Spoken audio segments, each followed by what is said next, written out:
उम्मीद करता हूँ कि आप लोग की जो प्रिपरेशन है बहुत ही अच्छा चल रहा होगा, क्योंकि एग्जामिनेशन जस्ट अब कुछ दिनों बाद आपके आने ही वाला है और प्रिपरेशन आपका हो चुका होगा। तो आपको बस जो पढ़ा हुआ है एग्जामिनेशन में क्वेश्चन तो उसी से आने वाला है। फिर भी आप 1-2 कॉन्सेप्ट जो है, कॉन्सेप्ट क्या बोलेंगे, 1-2 क्वेश्चन जो है न्यू वैरायटी का, वो आप बस देख के चले जाइए। 10 मिनट आप एक्स्ट्रा एक्सपेंड कर लीजिए। कुछ नया नहीं है, कुछ डिफ़िकल्टीज़ नहीं है। कुछ लोग कहते हैं कुछ नया क्वेश्चंस ऐड हुए हैं क्या? मैं आपको बता दूँ, 3 चीज़ देख के चले जाओ। Credit default swap, first Chicago method of valuation of startup और आर्बिट्रेज पोर्टफोलियो। पोर्टफोलियो बनाया जाता है आर्बिट्रेज के, यानी कि ये 3 कॉन्सेप्ट आप देख के चले जाइए। ये जो दोनों क्वेश्चन है वो सीए वालों ने डाला हुआ है, ये जो है ये सीएमए वाले ने डाला हुआ है। और जो क्रेडिट डिफॉल्ट स्वैप है वो तो सीए के सिलेबस में भी है, सीएमए के सिलेबस में भी है, लेकिन इस पे जो न्यूमेरिकल क्वेश्चन है वो अभी तक नहीं था। तो पिछले अटेम्प्ट के जो एमटीपी था उसमें इंस्टीट्यूट ने एक क्या कहते हैं न्यूमेरिकल क्वेश्चन डाला था, तो वो अगर देख के चले जाते हो तो बस आपका कुछ भी रिस्क नहीं है, फिर आपने सारा कुछ कवर कर लिया है। तो मैं आपको सबसे पहले एक काम करता हूँ, वैसे तो मैंने 8th एडिशन के अपने बुक के अंदर टोटल 14 क्वेश्चन मैंने ऐड किया है, 14 क्वेश्चन। जो जिसके पास 7th एडिशन का बुक है वो ये पीडीएफ डाउनलोड करके एक बार गो थ्रू कर लीजिए। करने की भी जरूरत नहीं है, सारा कुछ सेम है, सिमिलर क्वेश्चंस है, कुछ भी नया नहीं है।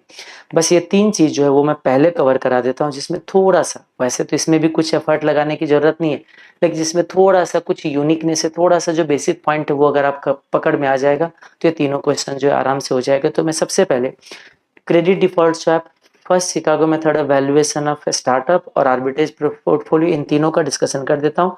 बाकी जो है वो क्वेश्चंस वगैरह आप लोग देख सकते हो।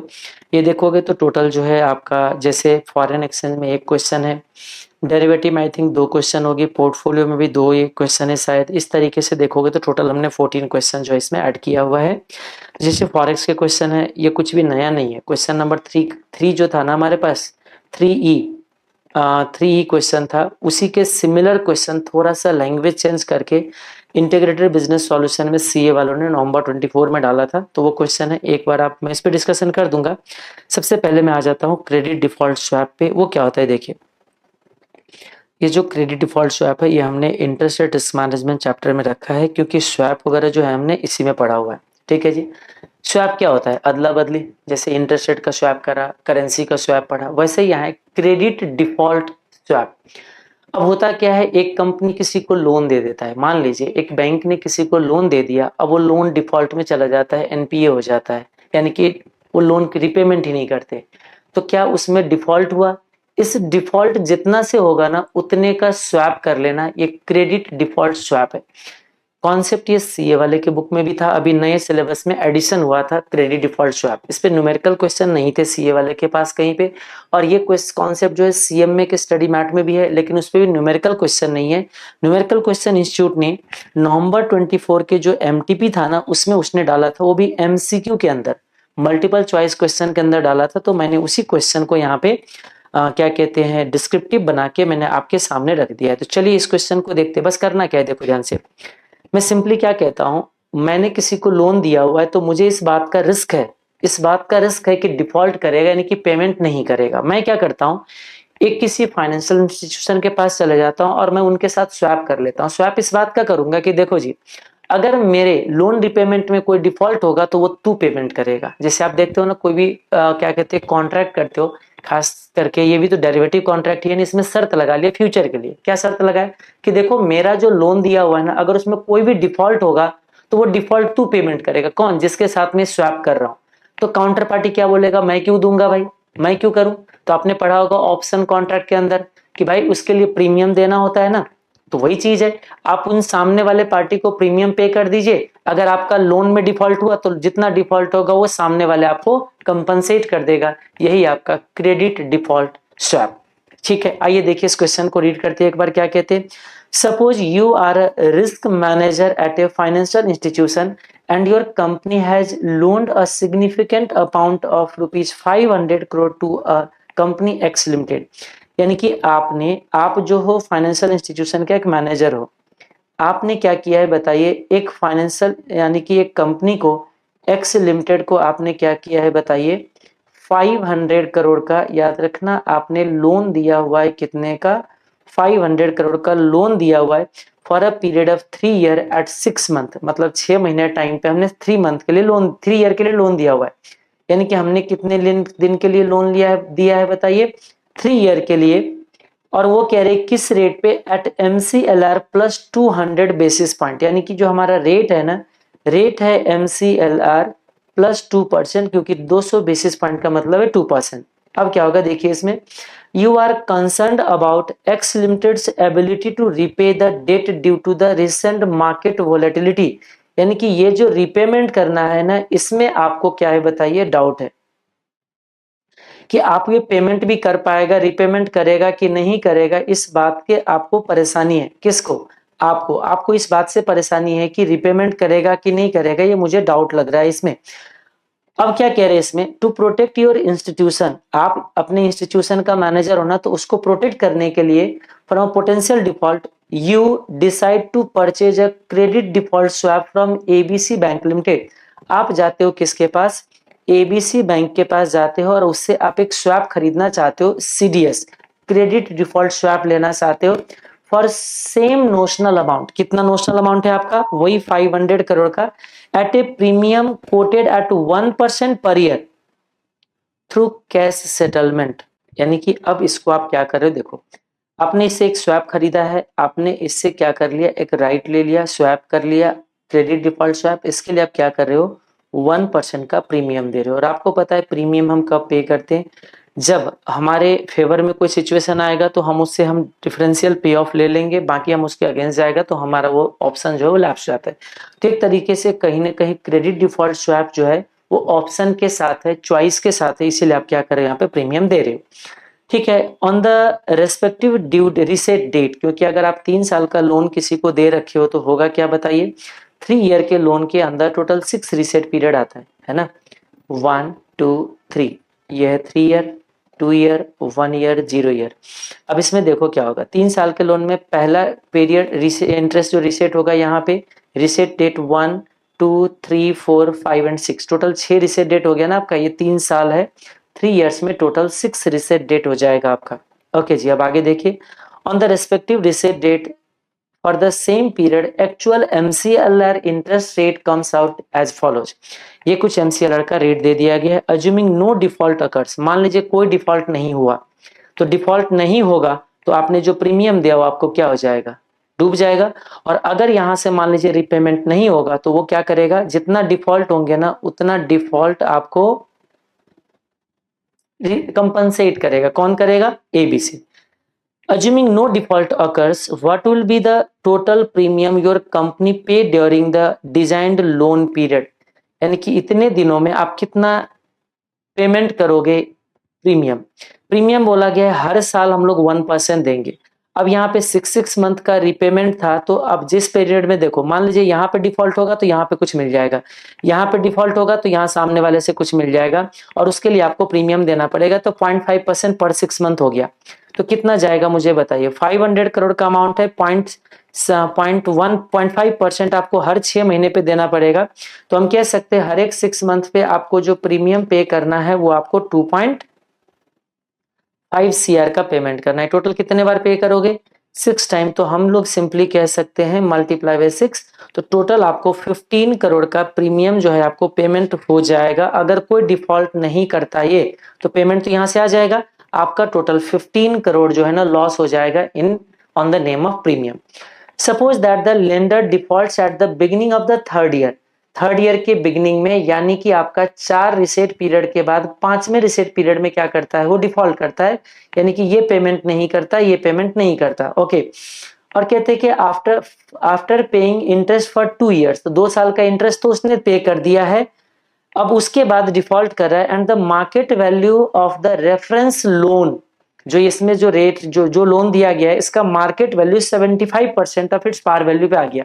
मतलब क्या हो गया, आपने जो 500 करोड़ दिया था ना उसमें से 25% आपका लॉस हो गया, यानी कि डाउट कितना था आपका, 25% इसमें से लॉस हो गया। तो कितना हुआ बताइए, 500 मल्टीप्लाई बाय 25%, आपका 125 CR का लॉस हो गया, क्योंकि आपका जो मार्केट वैल्यू ऑफ लोन है वो क्या हो गया, 75% पे गिर गया, मतलब 25% से गिर गया। What amount of cash settlement will your company receive from ABC? ABC से कितना लोगे जितने का डिफॉल्ट होगा, डिफॉल्ट कितने का होगा 125 करोड़ का, तो 125 करोड़ यहाँ पे क्या करोगे आप रिसीव करोगे, तो बस हो गया 125 करोड़ और ये क्या बताइए 15 करोड़। तो बस ये देखो कितना एफर्ट लगाना पड़ा, मुश्किल से 5 मिनट कॉन्सेप्ट भी नहीं स्पेंड करना पड़ेगा आपको। अब मैं तो डिटेल में बता रहा था इसलिए थोड़ा सा मेरे को ज्यादा टाइम लगेगा, लेकिन आपको अगर इस चीजों को फिर से रिकॉल करना हो मुश्किल से 1 मिनट में रिकॉल हो जाएगा। क्या है क्रेडिट डिफॉल्ट स्वैप, ये एक ऑप्शन है। अगर मेरा लोन जिसको दिया है अगर वो डिफॉल्ट करेगा तो जितना डिफॉल्ट करेगा वो हम काउंटर पार्टी से ले लेंगे और बाकी उसके लिए आपको क्या करना पड़ेगा प्रीमियम पे करना पड़ेगा, ठीक है। तो ये बात हो जाता है। अब एक है first Chicago method of valuation of क्या कहते हैं स्टार्टअप। ये खास करके आपके एडवांस कैपिटल बजटिंग का जो सिनेरियो एनालिसिस पढ़ा हुआ है, डिफरेंट डिफरेंट केस होता है, best case, worst case, most likely case. तो वो जो 3 केस है ना उसी 3 केस को डील किया है किसने फर्स्ट शिकागो मेथड ने, ठीक है। तो यहीं पे मैंने थोड़ा सा कॉन्सेप्ट लिख दिया है, ये सिनेरियो बेस्ड वैल्यूएशन है स्टार्टअप के लिए। होता क्या है कि जो कंपनी नया नया स्टार्टअप होते हैं तो उसमें अनसर्टनिटी ज्यादा होता है। जो पैसे इन्वेस्ट करना चाहता है, खास करके जो स्टार्टअप वगैरह में जो पैसे लगाते हैं या तो वेंचर कैपिटल होते हैं या फिर आप क्या कहते हैं वो प्राइवेट इक्विटी से ही फंड रेज करता है। प्राइवेट इक्विटी मतलब लिस्टेड नहीं है, प्राइवेटली इक्विटी दिया जाता है या प्राइवेटली हम कह सकते हैं वेंचर कैपिटल जो पैसे लगाते हैं, अपने स्टार्टअप फंडिंग में पढ़ा हो गया होगा। तो ये लोग खास करके फर्स्ट शिकागो मेथड जो है वो यूज करते हैं। ये खास करके ये जो नेम जो डेवलप किया गया है ना फर्स्ट शिकागो बैंक जो है ना उसने इस चीजों को मेथड को डेवलप किया था। तो developed by first Chicago bank है। इसमें किया क्या जाता है 3 डिफरेंट सिनारियो को एनालाइज किया जाता है। जैसे आप देखते हो कि आज अगर कोई नया चीज आप स्टार्टअप करोगे तो उसमें 3 सिचुएशन को आप डील करते हो। अच्छा मेरे साथ बुरा होगा तो क्या होगा, मतलब बिजनेस के साथ बुरा होगा तो क्या होगा। अच्छा बिजनेस अगर बहुत अच्छा हो तो क्या होगा। अच्छा बिजनेस अगर मिड मॉडरेट हो तो क्या होगा। तो यहाँ पे 3 केस को डील करने की बात किया। होता क्या है कि जब कोई स्टार्टअप के फंडिंग किया जाता है जो इंसान पैसे दे रहा होता है उसको ना वो अपना एनालिसिस करता है, वो डिफरेंट डिफरेंट केस में एनालिसिस करते हैं। तो वही केस को डिफरेंट 3 केस, जैसे आपको आपका बेस्ट केस हो गया, वर्स्ट केस हो गया, मोस्ट लाइकली हो गया। तो आपने सिनेरियो एनालिसिस में क्या कहते हैं कि एडवांस कैपिटल बेसिंग में पढ़ा भी था आपने वहां पे कि हम लोग क्या करते हैं डिफरेंट डिफरेंट सिनेरियो को एनालाइज करते हैं और देन जाके उसकी हम लोग पीवी निकाल रहे थे। तो यहाँ पे क्या होता है स्टार्टअप की वैल्यू निकाल रहे हैं। तो यहाँ पे क्या होगा जितना आपको कैश फ्लो मिलने वाला है, आपको वैल्यूएशन पता है, दुनिया में किसी भी चीज का वैल्यूएशन करोगे तो वैल्यू क्या होता है पीवी ऑफ इनफ्लो, जो कल मिलने वाला है उसके कैश फ्लो को प्रेजेंट में ले आओ। तो मैं कहता हूँ स्टार्टअप का वैल्यूएशन कर रहा हूँ तो क्या करोगे, तो जो कल के डेट पे मिलने वाला है फ्यूचर में जो कैश फ्लो जनरेट करेगा उसका प्रेजेंट वैल्यू निकाल दीजिए, उसका वैल्यू आ जाएगा। लेकिन फर्स्ट शिकागो मेथड में क्या बोलता है, अच्छा 3 वैल्यू निकालो आप इसका, अच्छे सिचुएशन में निकालो, बुरे सिचुएशन में निकालो, मोस्ट लाइकली में निकालो। अब तीनों की प्रोबेबिलिटी से एवरेज कर दीजिए, यही हो गया वैल्यूएशन खत्म। यानी कि आपको पीवी फ्यूचर इन्फ्लो निकालना है। इन्फ्लो लेना है 3 कंडीशन का, best case, worst case, most likely. 3 case का आपको फ्यूचर का कैश फ्लो फोरकास्ट करना है। 3 वैल्यू निकालना है पीवी, उस पीवी को एवरेज कर देना है, खत्म हो गया फर्स्ट शिकागो मेथड में वैल्यूएशन में। तो कुछ करना ही नहीं था। अब जैसे ये क्वेश्चन इसमें क्या हो रहा है देखिए, एक है बेस्ट केस है, एक बेस केस है मतलब मोस्ट लाइकली, और एक आपका वर्स्ट केस आ गया।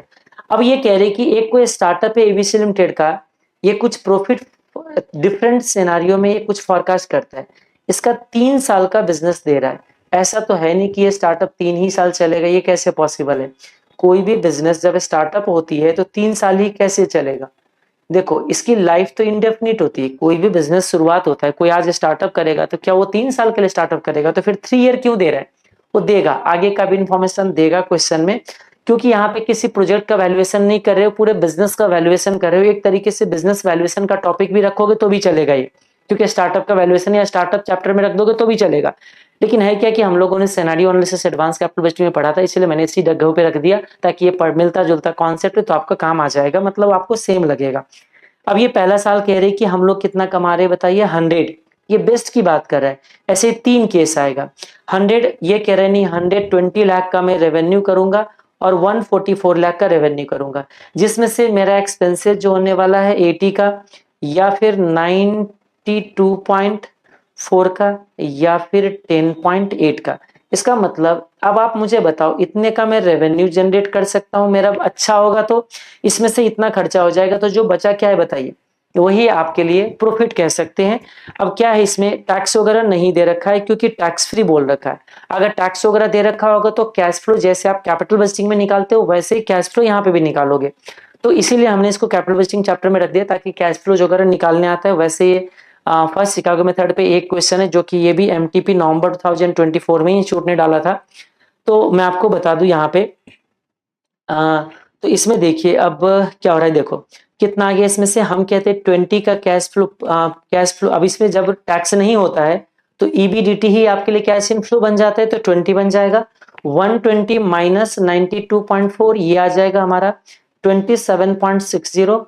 144 माइनस 10.8 144 लाख में से 108 लाख है ना, थोड़ा गड़बड़ कर लिया मैंने, ये पूरा 108 लाख है जी। ठीक है, 92 लाख था 120 में से, ठीक है 108 लाख है। तो ये बनता है 144 माइनस 108 लाख, ये बन जाता है आपका कितना बताइए, 36 लाख का। तो मुझे बताओ ये स्टार्टअप क्या 3 साल ही चलेगा? अगर चलता है तो इस तीनों कैश फ्लो को प्रेजेंट वैल्यू में निकाल दीजिए। लेकिन ये बेस्ट केस का होगा जिसका प्रोबेबिलिटी कितना है 30%। तो इसका जो आप पीवी निकालोगे ना, इस पीवी का प्रोबेबिलिटी 30% है। तो ऐसे ही कितना पीवी निकालोगे, इसका भी इसका भी 3 पीवी निकाल लीजिए, तीनों को एवरेज कर दीजिए प्रोबेबिलिटी बेस, यही आ गया आपका वैल्यू। लेकिन यहाँ पे एक और भी चीज है कि क्या ये बिजनेस 3 ही साल चल रहा है? नहीं। अच्छा, डिस्काउंटेड तो उसने बता दिया 20%, तो स्टार्टअप है ज्यादा रिस्की है तो डिस्काउंटेड बड़ा होना ही चाहिए, इसलिए आपको 20% का रिस्क रेट देख रहे हैं। अब यहाँ पे कह रहे कि the multiple of terminal is 10 times, the multiple of terminal is 10 times. बस यही आपको थोड़ा सा हो सकता है, अगर एक बार ना देखा हो तो ये चीज माइंड में आपको क्लिक ना कर पाए कि क्या कहना चाह रहा है। टर्मिनल वैल्यू पता है कि आपका जो लास्ट की वैल्यू होती है, जिसको हम लोग कह सकते हैं कि अगर इस बिजनेस को 3 साल बाद अगर बेच दे तो क्या वैल्यू रहेगा, यानी कि value at the end of 3 year. तो आपको पता है value at the end of 3 year क्या होता है, जो 4th ईयर से लेके इनडेफिनिट पीरियड तक की जो कैश फ्लो होता है उसका value eight 3rd year and होता है। तो ये कह रहा है कि टर्मिनल वैल्यू हमारा कितना होगा, तो ये 3rd ईयर एंड की वैल्यू आपके बोल रहा है, वो कह रहा है 10 टाइम्स है। तो 10 टाइम्स किसका किसका 10 टाइम्स, ये मेन चीज है। तो देखो जब हमारा बिजनेस चलता जा रहा है तो जो हमने यहाँ पे 3rd ईयर पे कमाया है उसका 10 टाइम्स हमारा यहाँ का टर्मिनल वैल्यू है, यानी कि 360 लाख जो है ना हमारा टर्मिनल वैल्यू है, जो कि 3rd ईयर के एंड में आएगा।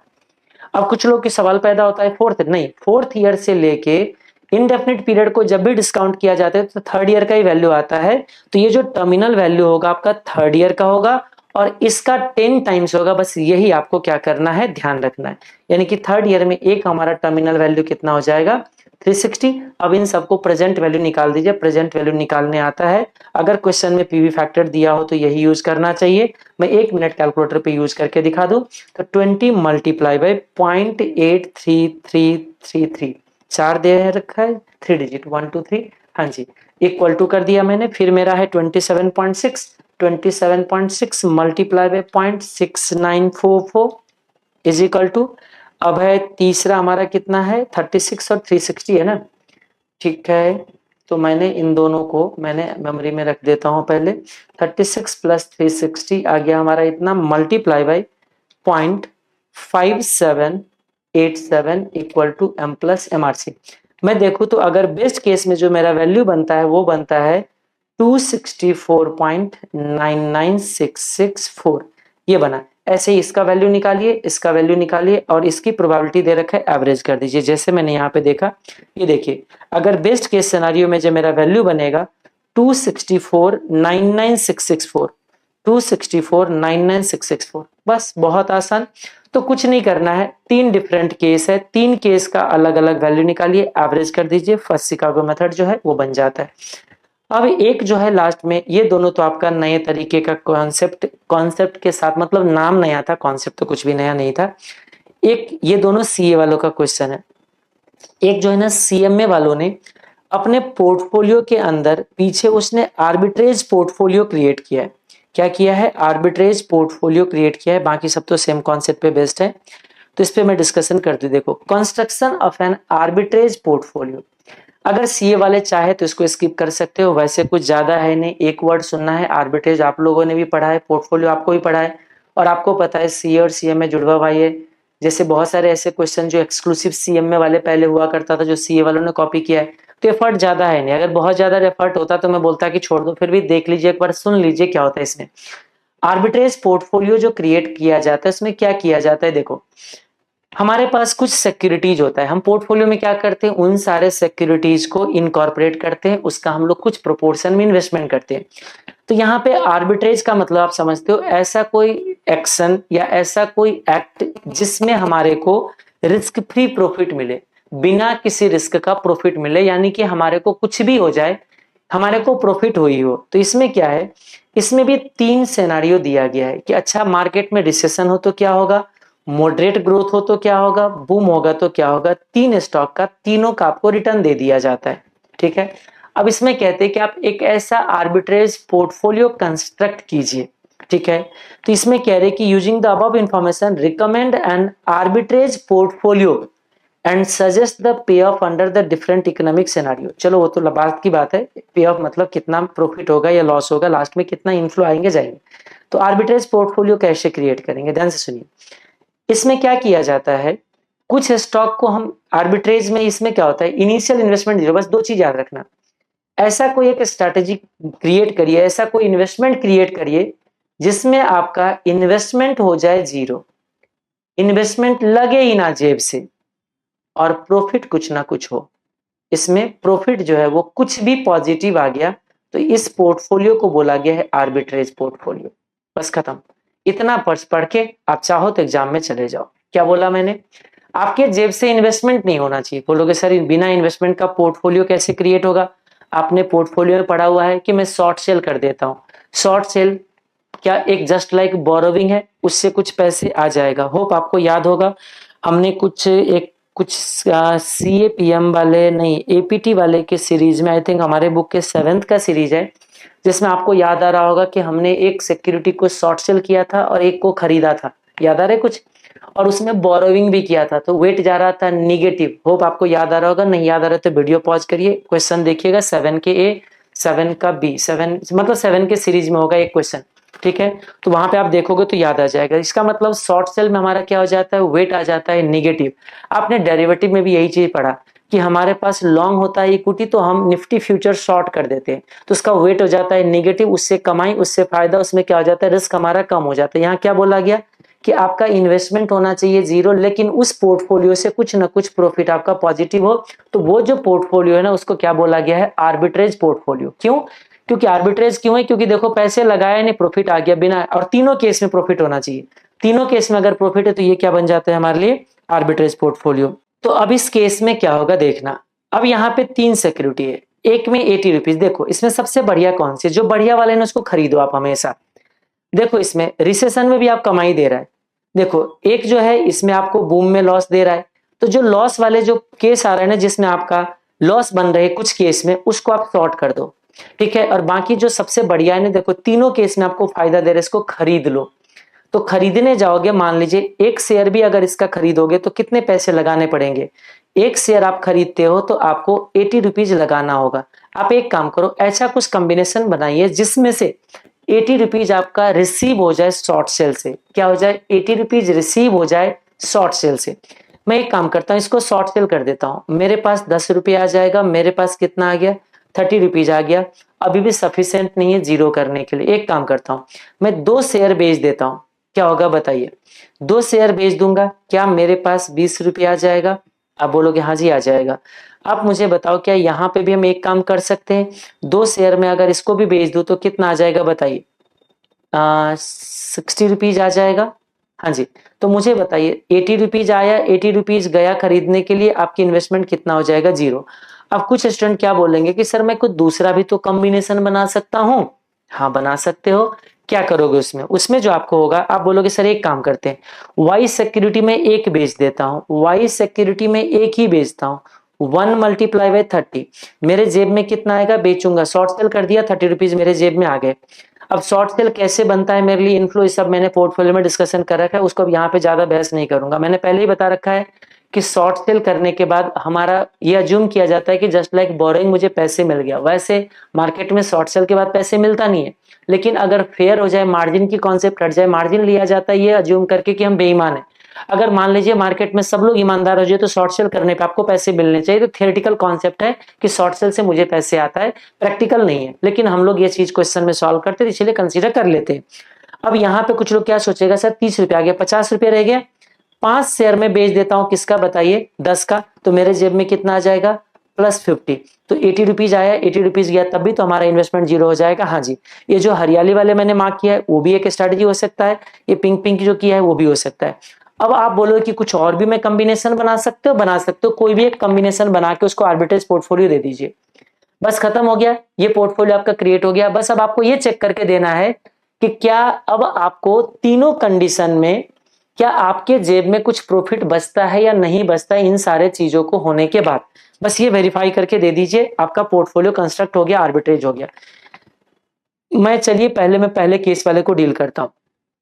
आपने 2 शेयर क्या किया है बताइए, यहाँ पे बेचा है, 2 शेयर आपने शॉर्ट किया है, तभी तो पैसे जेब में आया है। मेरे को क्वांटिटी जो है ना यहाँ पे शॉर्ट कर दिया मैंने, ध्यान रखना, मैंने इसको भी शॉर्ट कर दिया है, इसको भी शॉर्ट कर दिया है, इसको क्या कर दिया है, लॉन्ग कर दिया है, यानी कि मैंने शेयर 80 रुपीज लगा के खरीदा है। तो याद रखना रिसेशन वाले केस में क्या होगा, 18% का रिटर्न मिल रहा है मुझे, मतलब मेरा जो 80 रुपीज लगाया हुआ है ना उसमें मुझे 18 रुपीज का फायदा हो जाएगा। मेरे को प्रॉफिट कितना होगा बताइए, 18 रुपीज का। अब मुझे यहाँ प्रॉफिट होगा रिटर्न होने से। अब सोचो मैंने शॉर्ट सेल किया था, याद रखना। चलो एक काम करता हूं, फिलहाल तो इस हरियाली को हटा दो, कंफ्यूजन नहीं क्रिएट होना चाहिए। आइए जी अब आगे देखिए क्या हुआ। मैंने 2 शेयर बेचा था, ठीक है, शॉर्ट सेल किया है, अब ये ऊपर चला गया तो मुझे यहाँ पे लॉस होगा, याद रखना।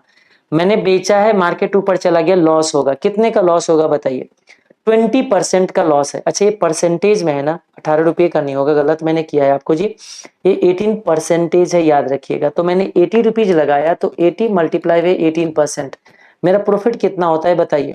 मेरा जो प्रॉफिट होता है इसमें 14 रुपीज 40 पैसे का, ध्यान से रखना।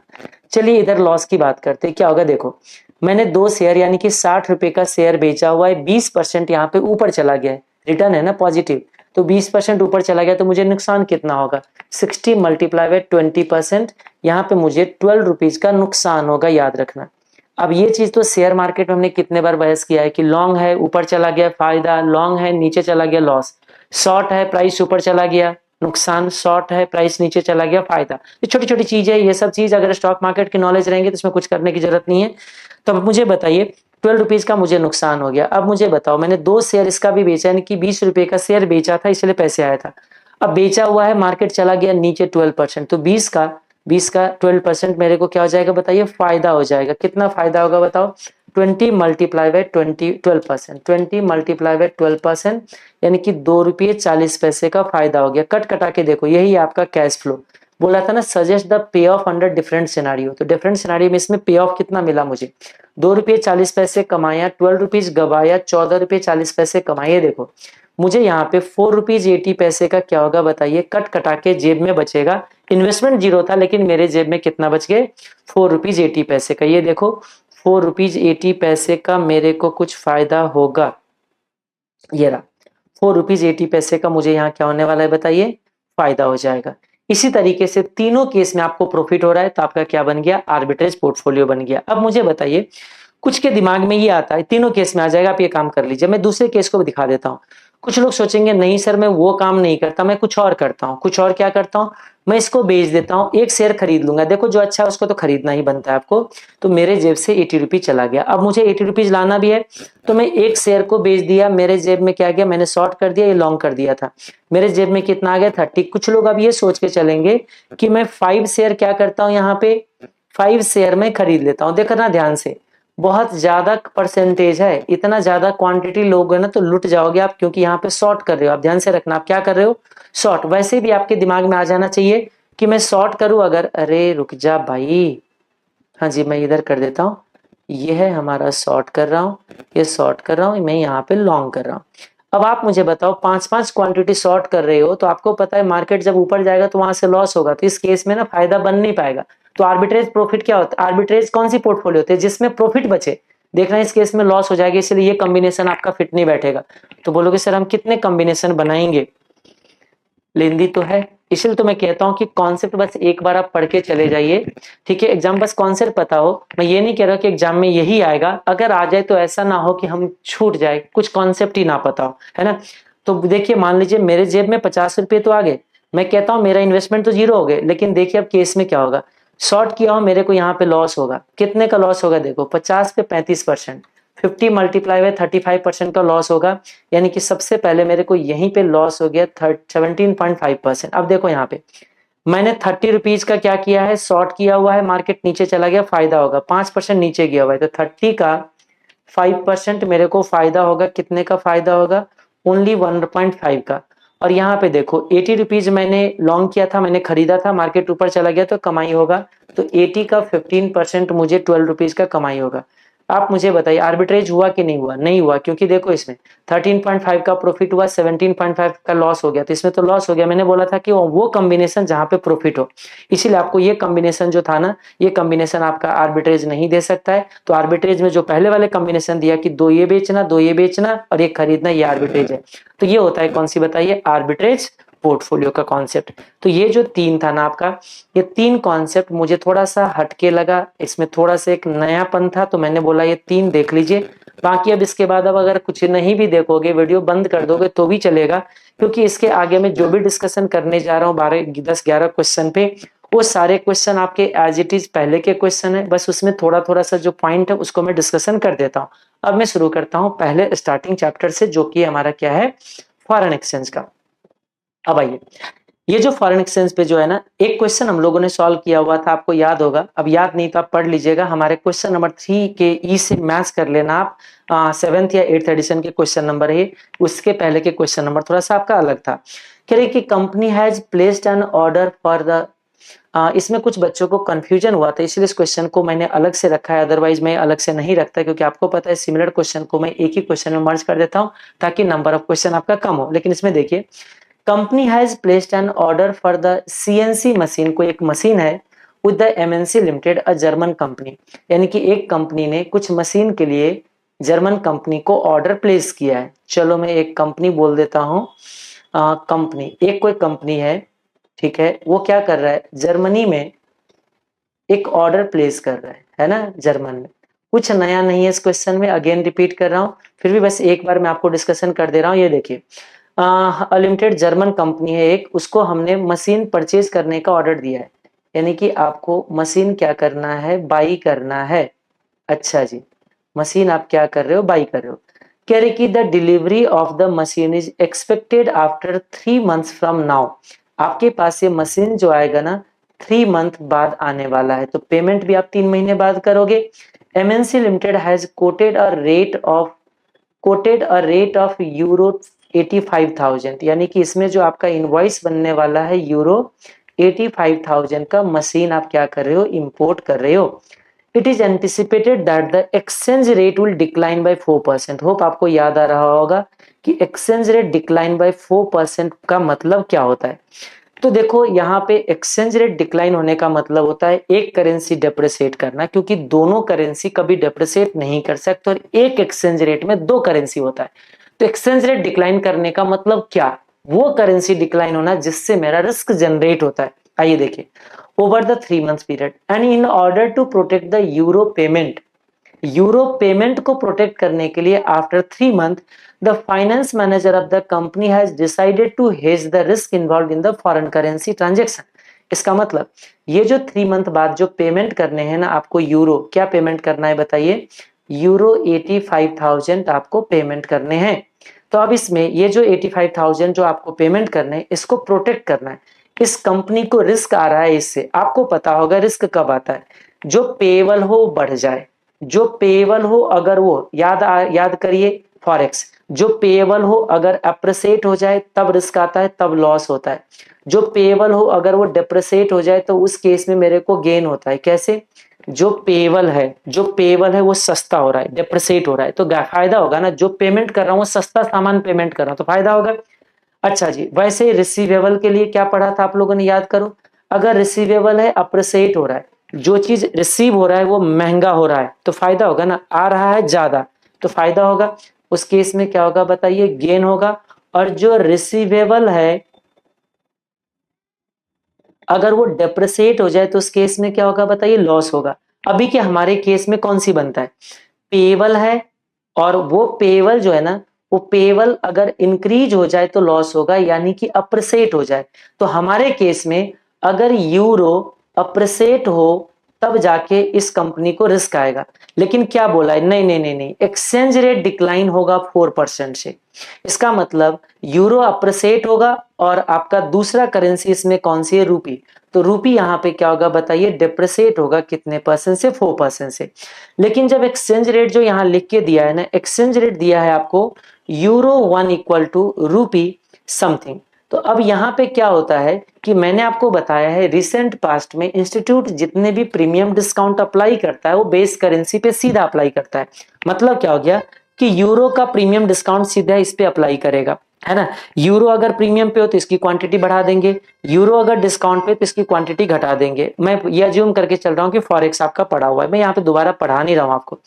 तो मुझे बताइए एक्सचेंज रेट डिक्लाइन कर रहा है तो रूपी डिक्लाइन कर रहा है, लेकिन रूपी का तो रेट है ही नहीं। तो हम कह सकते हैं उस केस में यूरो क्या हो रहा है बताइए, अप्रिसिएट हो रहा है। और मैंने बताया इंस्टीट्यूट जो बताया था कि इंस्टीट्यूट आजकल ना अप्रोक्सीमेट कैलकुलेशन कर रहा है। अप्रोक्सीमेट कैलकुलेशन का मतलब क्या है कि एक करेंसी जितना डिप्रिसिएट हो रहा है दूसरा करेंसी उतना ही अप्रिसिएट हो रहा है। तो अब इस केस में क्या होगा कि यूरो अप्रिसिएट होगा तो ये रेट में आप क्या करना पता है, इसको 4% से बढ़ा देना। इसको क्या करना, इसको 4% से वैल्यू को इंक्रीज कर देना।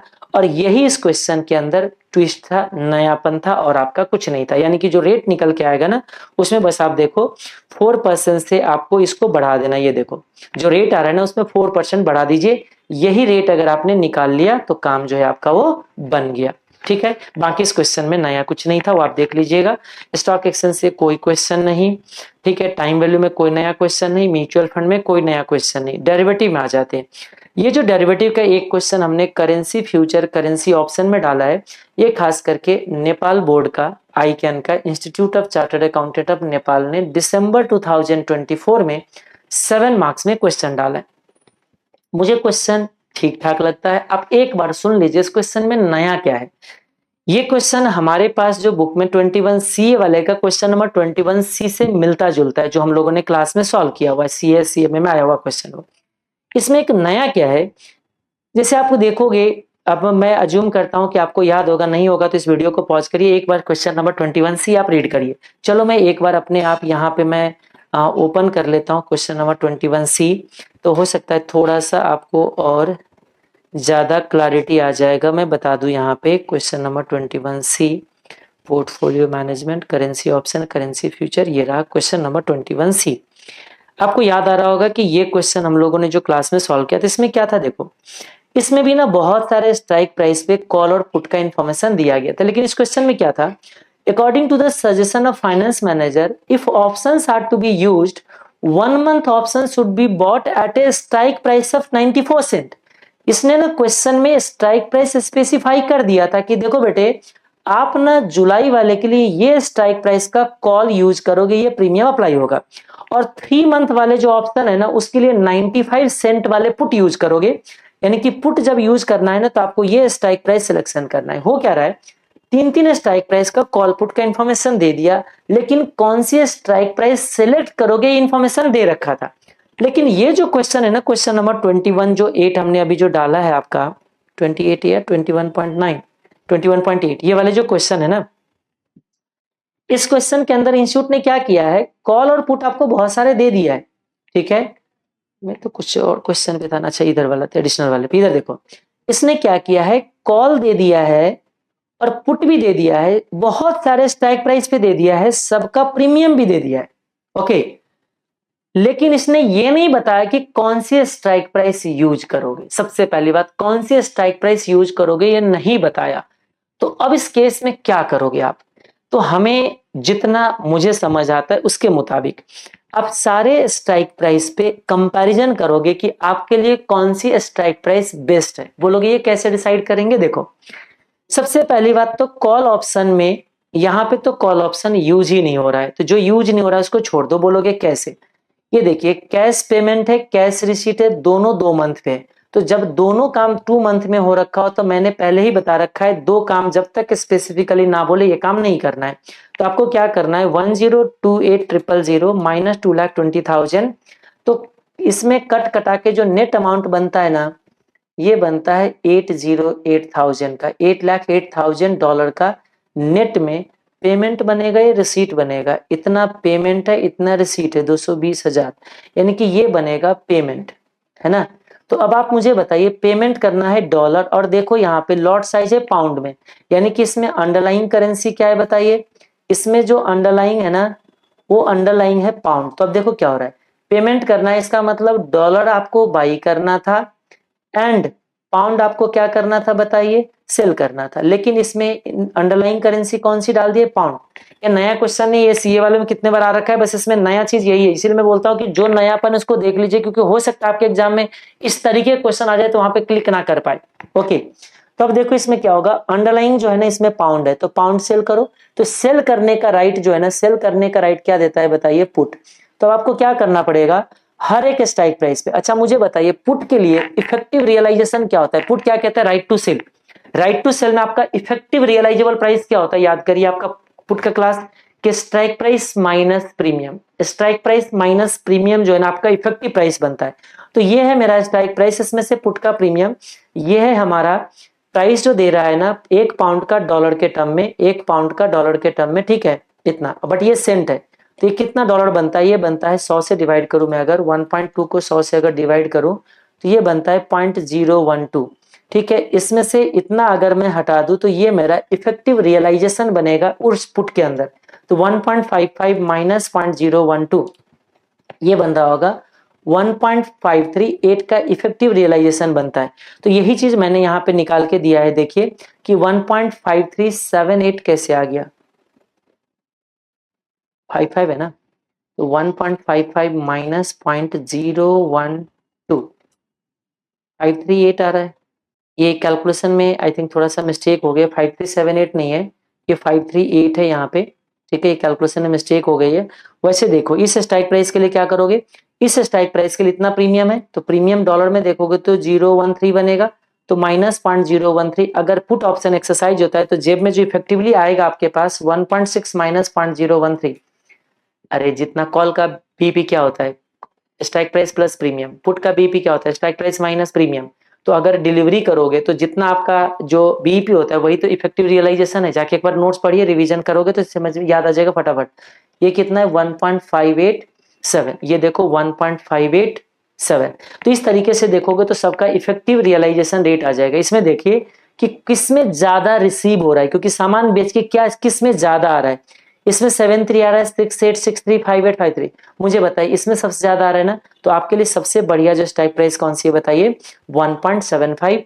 ये सिलेक्शन करके आपको डिसीजन दे देना है, तो यही है, ये स्ट्राइक प्राइस है ना, ये आपको हाईएस्ट इफेक्टिव रेट दे रहा है, तो इसको यूज करके क्वेश्चन को सॉल्व करके दे दो, बाकी सारा क्वेश्चन जो है आपका वो सेम बन जाता है, बस यही इसमें यूनिकनेस था, इसको हमने डील कर लिया। आगे बढ़ते हम लोग अब, अगला क्वेश्चन है 21.9, देखते हैं ये 21.9 जो क्वेश्चन है इसमें भी नया कुछ भी नहीं है, कुछ भी नया नहीं है, मैं इसको तो डिस्कशन भी करूंगा तो ज्यादा ही हो जाएगा।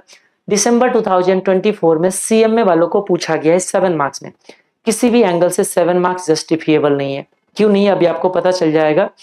क्योंकि देखिए इस क्वेश्चन के अंदर आप रीड कर लीजिए, क्वेश्चन में बोलता है कि एक कोई कंपनी है, एक इंडियन कंपनी एक्सपोर्ट करता है कुछ equipment as a foreign receivable of euro 25 million, यानी कि ये जो कंपनी है ना, ये जो इंडियन कंपनी है, इसके पास देखिए फॉरेन रिसीवेबल है, कुछ रिसीवेबल है, कितना बताइए, यूरो 25 मिलियन जो है ना रिसीवेबल है, कितने टाइम पे, 6 मंथ के टाइम पे, क्योंकि आपने जो कुछ एक्सपोर्ट किया था ना उससे रिसीवेबल है।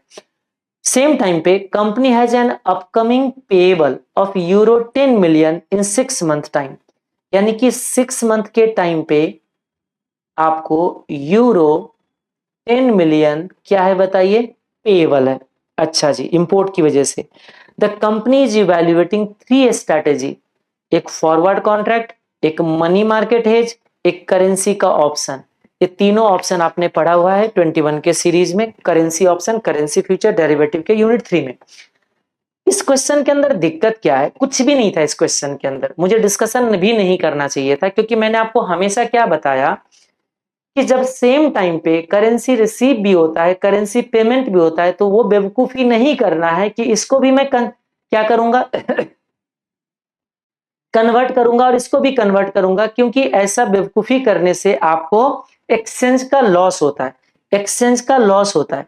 ठीक है, मैं आपको बताऊं, 1 मिनट में आपको अगर टाइम वेस्ट कराऊं अगर, तो मैं आपको बता दूं यहाँ पे क्लास नोट्स वॉल्यूम 1 याद करिएगा थोड़ा सा फॉरेक्स का कॉन्सेप्ट, कि अगर सेम करेंसी सेम टाइम पे बोथ साइड अगर करना हो, मैं सर्च करूं बोथ साइड, शायद आ जाना चाहिए, बोथ साइड, ऐसे मैंने कुछ कॉन्सेप्ट लिखा था कि देखो कोई करेंसी आप कन्वर्ट करते हो सेम डेट पे, मैंने एक एग्जांपल दिया था आपको, यानी कि एक ही दिन, मान लीजिए आपके पास $10,000 है, आपने बैंक में गए और $10,000 आपने उसको बेचा, तो आप जब बेचोगे तो बिड रेट अप्लाई होगा, आपके लिए 70 का रेट अप्लाई करके आपके जेब में 7 लाख आ जाएगा। फिर क्या करते हो, अभी आपने डॉलर बेचा, 5 मिनट बाद उनसे डॉलर खरीदने जाते हो, जब डॉलर खरीदने जाओगे तो डॉलर का रेट है ये, डॉलर खरीदते हो किस पे, आज पे 80 का रेट अप्लाई होगा, तब उस केस में देखना जब 80 का रेट अप्लाई करेगा ना, तो आपके जेब में सिर्फ 8750 आया है, तो देखो 7 लाख रुपी आया, और वही 7 लाख रुपी दे के आपके जेब में क्या होता है, कम रुपी आता है, कम डॉलर आता है। तो मुझे बताइए नुकसान हुआ कि नहीं हुआ, तो इसी मैंने बोला था कि इस केस में कभी भी never convert same currency at same time both side, खरीदना और बेचना दोनों काम नहीं किया जाता है। लेकिन यहाँ पे जो क्वेश्चन है ना, पता नहीं सीएमए इंस्टीट्यूट के जो एग्जामिनर्स है उसके दिमाग में क्या चल रहा होता है, ये ट्रांजेक्शन नेट होना चाहिए। अभी अभी देखो आप, अभी आपने नेपाल वाले का भी क्वेश्चन सॉल्व किया, देखो इसी अमाउंट को नेट ट्रांजेक्शन को आपको क्या करना है, हेज करना है। लेकिन इस इंस्टीट्यूट ने क्या कर, मतलब सीएमए वालों ने क्या करा है, देखो कहते हैं फॉरवर्ड कॉन्ट्रैक्ट लो इस रेट पे for both receivable and payable, receivable के लिए भी और पेएबल के लिए भी, मतलब ये काम भी करो और ये काम भी करो, तो कर लो। फॉरवर्ड कॉन्ट्रैक्ट करने नहीं आता है, कहते इसमें नया मैं क्या करूं, तो फिर कुछ लोग बोलेंगे नया क्वेश्चन ही बनाया ही क्यों, मुझे ये क्वेश्चन नहीं बनाना चाहिए था नया, लेकिन बस यही चीज बताने के लिए कि अगर रिसीवेबल और पेएबल दोनों के लिए स्पेसिफिकली लिख दे तो फिर नेट ऑफ मत करो, बस इतना ही बोलने के लिए और कुछ नहीं। अब ये कह रहे मनी मार्केट हेज करो, मनी मार्केट हेज आता है ना, आपका रिसीवेबल के लिए भी करो पेएबल के लिए, यानी कि मनी मार्केट का 2 क्वेश्चन यहाँ पे सॉल्व करोगे आप, पेएबल के लिए अलग, रिसीवेबल के लिए अलग। ओके जी, अब करेंसी ऑप्शन में देखो आप, जो आपका 6 मंथ के बाद जो रिसीवेबल था ना, 6 मंथ बाद जो रिसीवेबल था ना, उसके लिए कहते हैं कॉल ले लो, और 6 मंथ बाद जो आपको पेएबल था ना, उसके लिए कहते हैं पुट ले लो। हद है भाई, ये एक क्वेश्चन है क्या, ये 2 क्वेश्चन है आपका, करेंसी ऑप्शन करेंसी फ्यूचर का 2 क्वेश्चन है, कि एक क्वेश्चन पे आपको कितना मिल रहा है, 3.5 मार्क्स, किसी भी एंगल से जस्टिफिएबल नहीं। मैं अगर एग्जाम में होता ना तो इसको मैं चॉइस में चले जाता, इतना लेंथ में 7 मार्क्स में इतना काम नहीं करता मैं। एक क्वेश्चन है, क्वेश्चन नंबर 2.9, पोर्टफोलियो मैनेजमेंट का कुछ भी नया नहीं है, ठीक है, आप आराम से सॉल्व कर सकते हो। बस इसमें ये जो थोड़ा सा लिखा है, तो मुझे लगा एक बार आप रीड कर लोगे तो शायद टाइम ज्यादा नहीं लगाना पड़ेगा। ये नेपाल बोर्ड का दिसंबर 2023 का क्वेश्चन है, 5 मार्क्स में।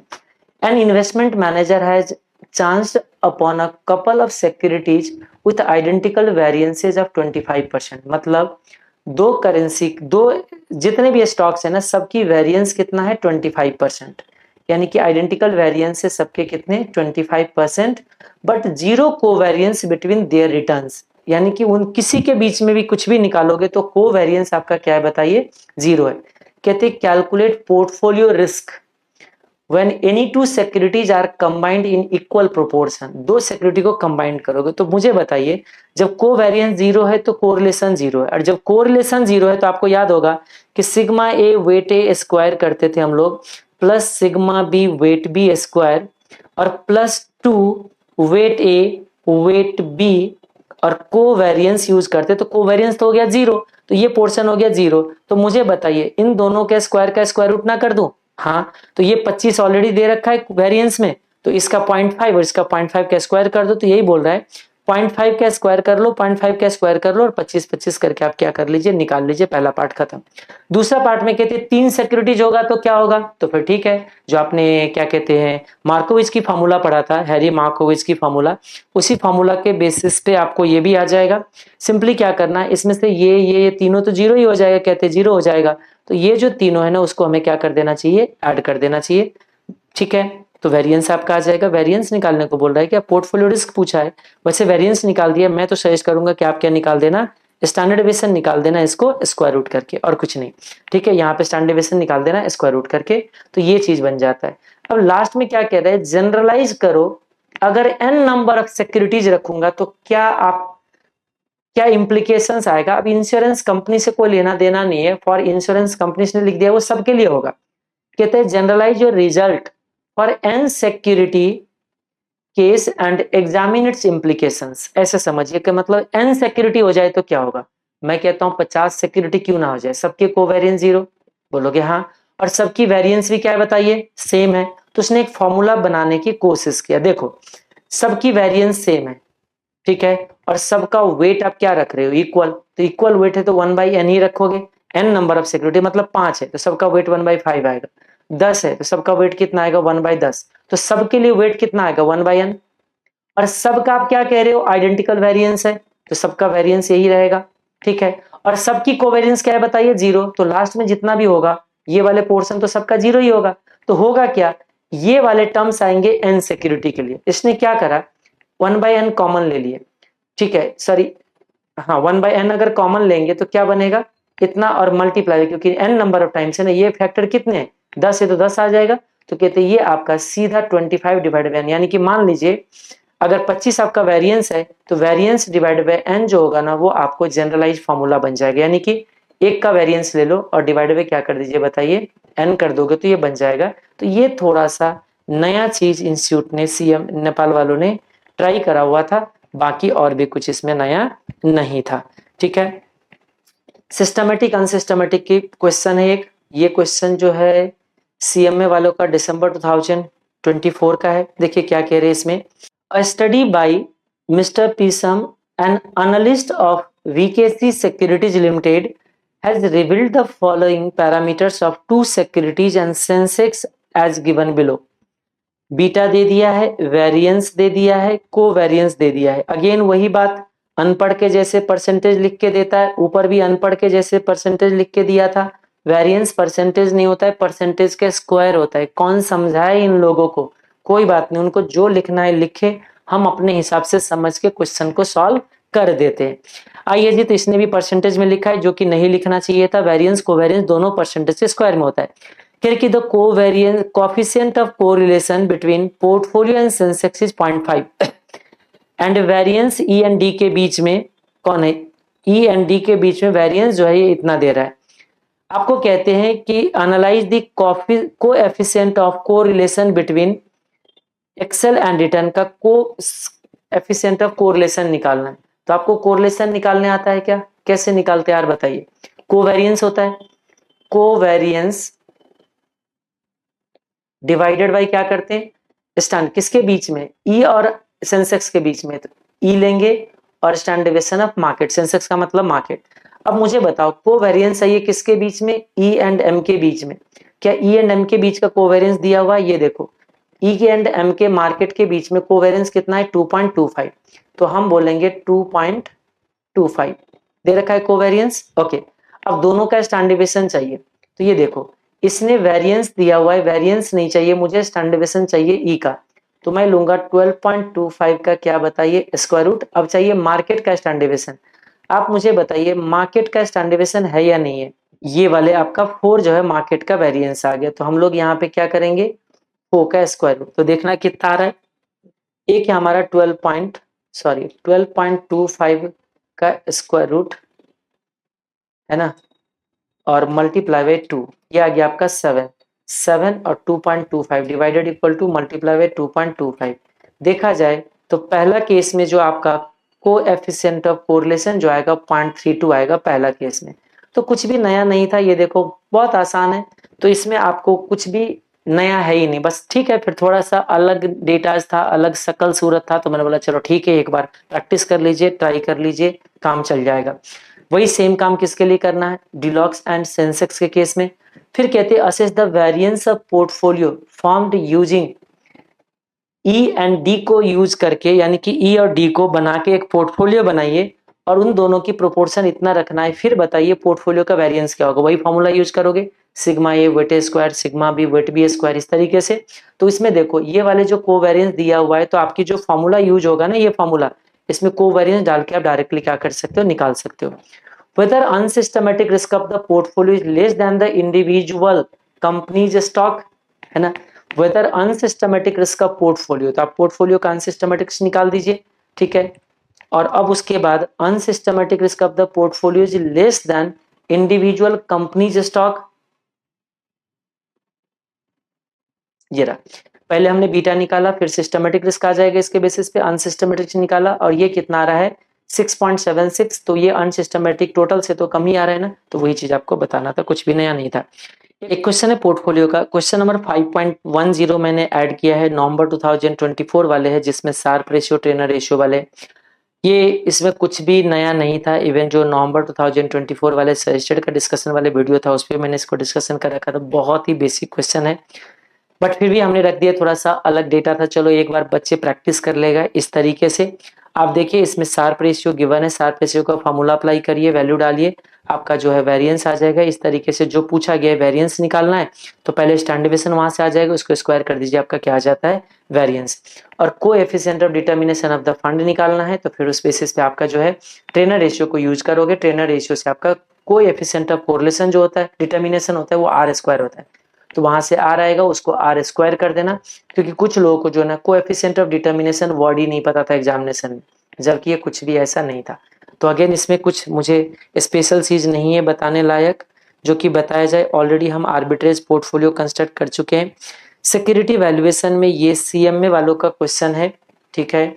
आइए देखिए क्या कहते हैं, ये कन्वर्टिबल बॉन्ड पे कॉपी तो किया है सीए का ही क्वेश्चन, लेकिन इसमें थोड़ा सा ये पॉइंट जो है ना इसमें थोड़ा सा नया डाला है, मतलब वर्ड नया डाला है, पॉइंट नया डाला है, वर्ड नया डाला है। तो आइए देखिए क्या करें। एक कंपनी है issued a convertible bond with a face value of 1 lakh, bond had the bond page a coupon rate of 6% per annum with interest payment made semi annual. अच्छा, तो सेमी एनुअल होगा तो कितना होगा बताइए 3%, तो 1 लाख का 3%, 3000 का इंटरेस्ट का पेमेंट होंगे कितने दिनों पे देखते हैं। 3000 का हमारा इंटरेस्ट पेमेंट हो जाता है हर 6 महीने पे। अब क्या कह रहे हैं कि सेमिल the bond had a terms of 3 years, 3 years का टाइम है, तो 1 ईयर, मैं यहाँ पे ऐसे करता हूँ 1 year 2 year and 3 year, this is 1 year 2 year and 3 year. अब यहाँ पे क्या है सेमी एनुअल इंटरेस्ट पेमेंट होंगे तो टोटल 6 टाइम्स का पेमेंट होगा यहाँ पे। अब कह रहे हैं कि will be redeemed eight 1,10,000 on maturity, तो 3000 का इंटरेस्ट तो मिलेगा ही, 1,10,000 आपका मैच्योरिटी पे और यहाँ पे दिया जाएगा। अच्छा जी, अब आगे देखिए। Alternatively the bond holder has option to convert the bond into 50 share, याद रखना यहाँ पे इन्वेस्टर के पास ऑप्शन है, या तो आप चाहो तो 1,10,000 का रिडीमेबल वैल्यू ले लो, या फिर आप क्या करना बताइए 50 शेयर ले लेना। अच्छा जी, अब आगे देखें। At the end of the third year the required rate of return of the bond holder is 12% per annum. Currently the share price of company 2000, currently share price है, अच्छा शेयर प्राइस है, अच्छा आज का जो प्राइस है share का price है 0 कितना है 2000 का आज के रेट पे, and the shares are expected to grow at an annual rate of 8%, annual rate of 8%। अब यहाँ पे थोड़ा सा दिक्कत क्या आ जाता है कि बॉन्ड तो सेमी एनुअल है, तो क्या हम लोग 6% की कंपाउंडिंग करेंगे, क्यों करेंगे, क्या इसमें सेमी एनुअल कंपाउंडिंग की कुछ बात करा गया नहीं, तो हम लोग क्या करेंगे 3 बार 8% ऐड कर देंगे, 2000 प्लस 8% प्लस 8% प्लस 8%, यानी कि आपकी जो यहाँ पे शेयर का प्राइस हो जाएगा इस टाइम पे जाते जाते 2519.424 इसका प्राइस हो जाता है शेयर का 3 ईयर के एंड में, क्योंकि 8% से ग्रो करेगा। द शेयर्स ऑल्सो पे an annual dividend of 50 each, यानी कि आपको 50 रुपए का डिविडेंड भी दिया जाता है। डिविडेंड कितने का देता है 50 रुपीज ईच का।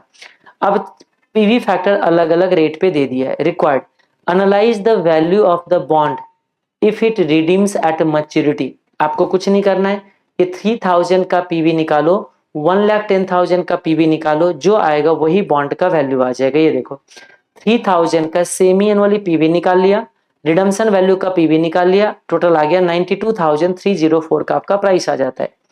92,304 का आपका क्या आ गया प्राइस आ गया।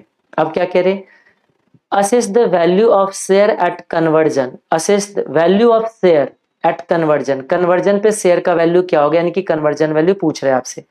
तो इतना मल्टीप्लाई बाय 50, तो इस केस में आपका 1,25,971.20 का मार्केट में प्राइस होगा। ये देखो 1,26,000 ले रहे हैं, इसने राउंडिंग अप कर दिया है क्योंकि पावर 3 लिया ना, इसने यहाँ पे प्राइस को ना राउंडिंग अप कर दिया है 2520 पे।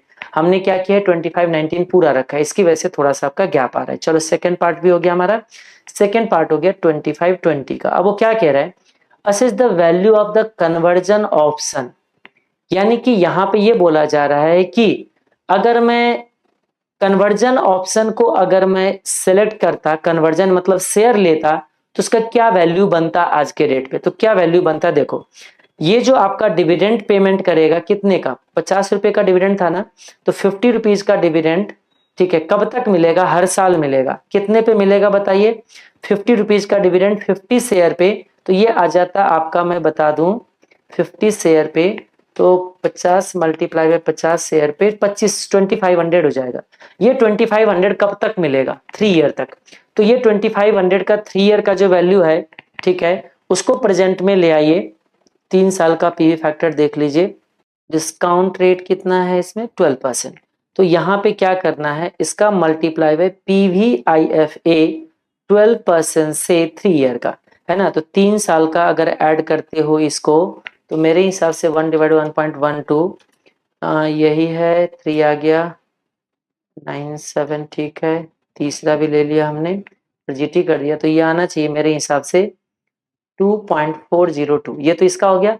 और बाकी जो आपका शेयर का जो वैल्यू आता है ना थर्ड ईयर एंड का, उसका पीबी निकाल दीजिए 1,26,000 का इतना, यानी कि आज के डेट पे यही शेयर आज के डेट पे कोई खरीदता, कन्वर्जन ऑप्शन का आज का मतलब कन्वर्जन वाले ऑप्शन में जाते, तो आज का क्या वैल्यू बनता, तो वैल्यू बनता है इसका पीवी, ठीक है, और इसका पीवी, ये वाले जो इंटरेस्ट है, इंटरेस्ट और रिडीमेबल वैल्यू में शेयर वैल्यू मिलेगा, कन्वर्जन वैल्यू का पीवी, ये कन्वर्जन ऑप्शन का वैल्यू आ गया।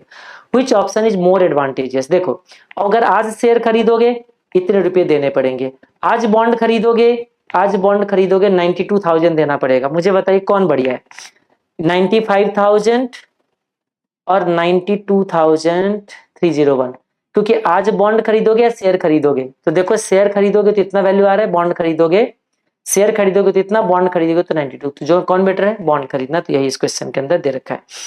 यह डिफरेंट ग्रोथ वाले क्वेश्चन आपको याद होगा, ये मैंने नया क्वेश्चन डाला है, ये भी सीएमए वाले का दिसंबर 2024 का क्वेश्चन है। लेकिन मैं बता दूं हमारे पास ऑलरेडी ये इस वेराइटी का 90% similar question, question number 21D जो है ना, वो पहले से अवेलेबल था।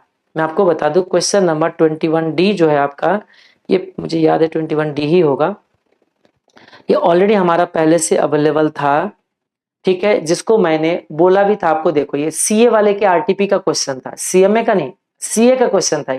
लेकिन इसी वैरायटी का क्वेश्चन जो है ना सीएमए वाले ने कॉपी किया है अभी एग्जाम में।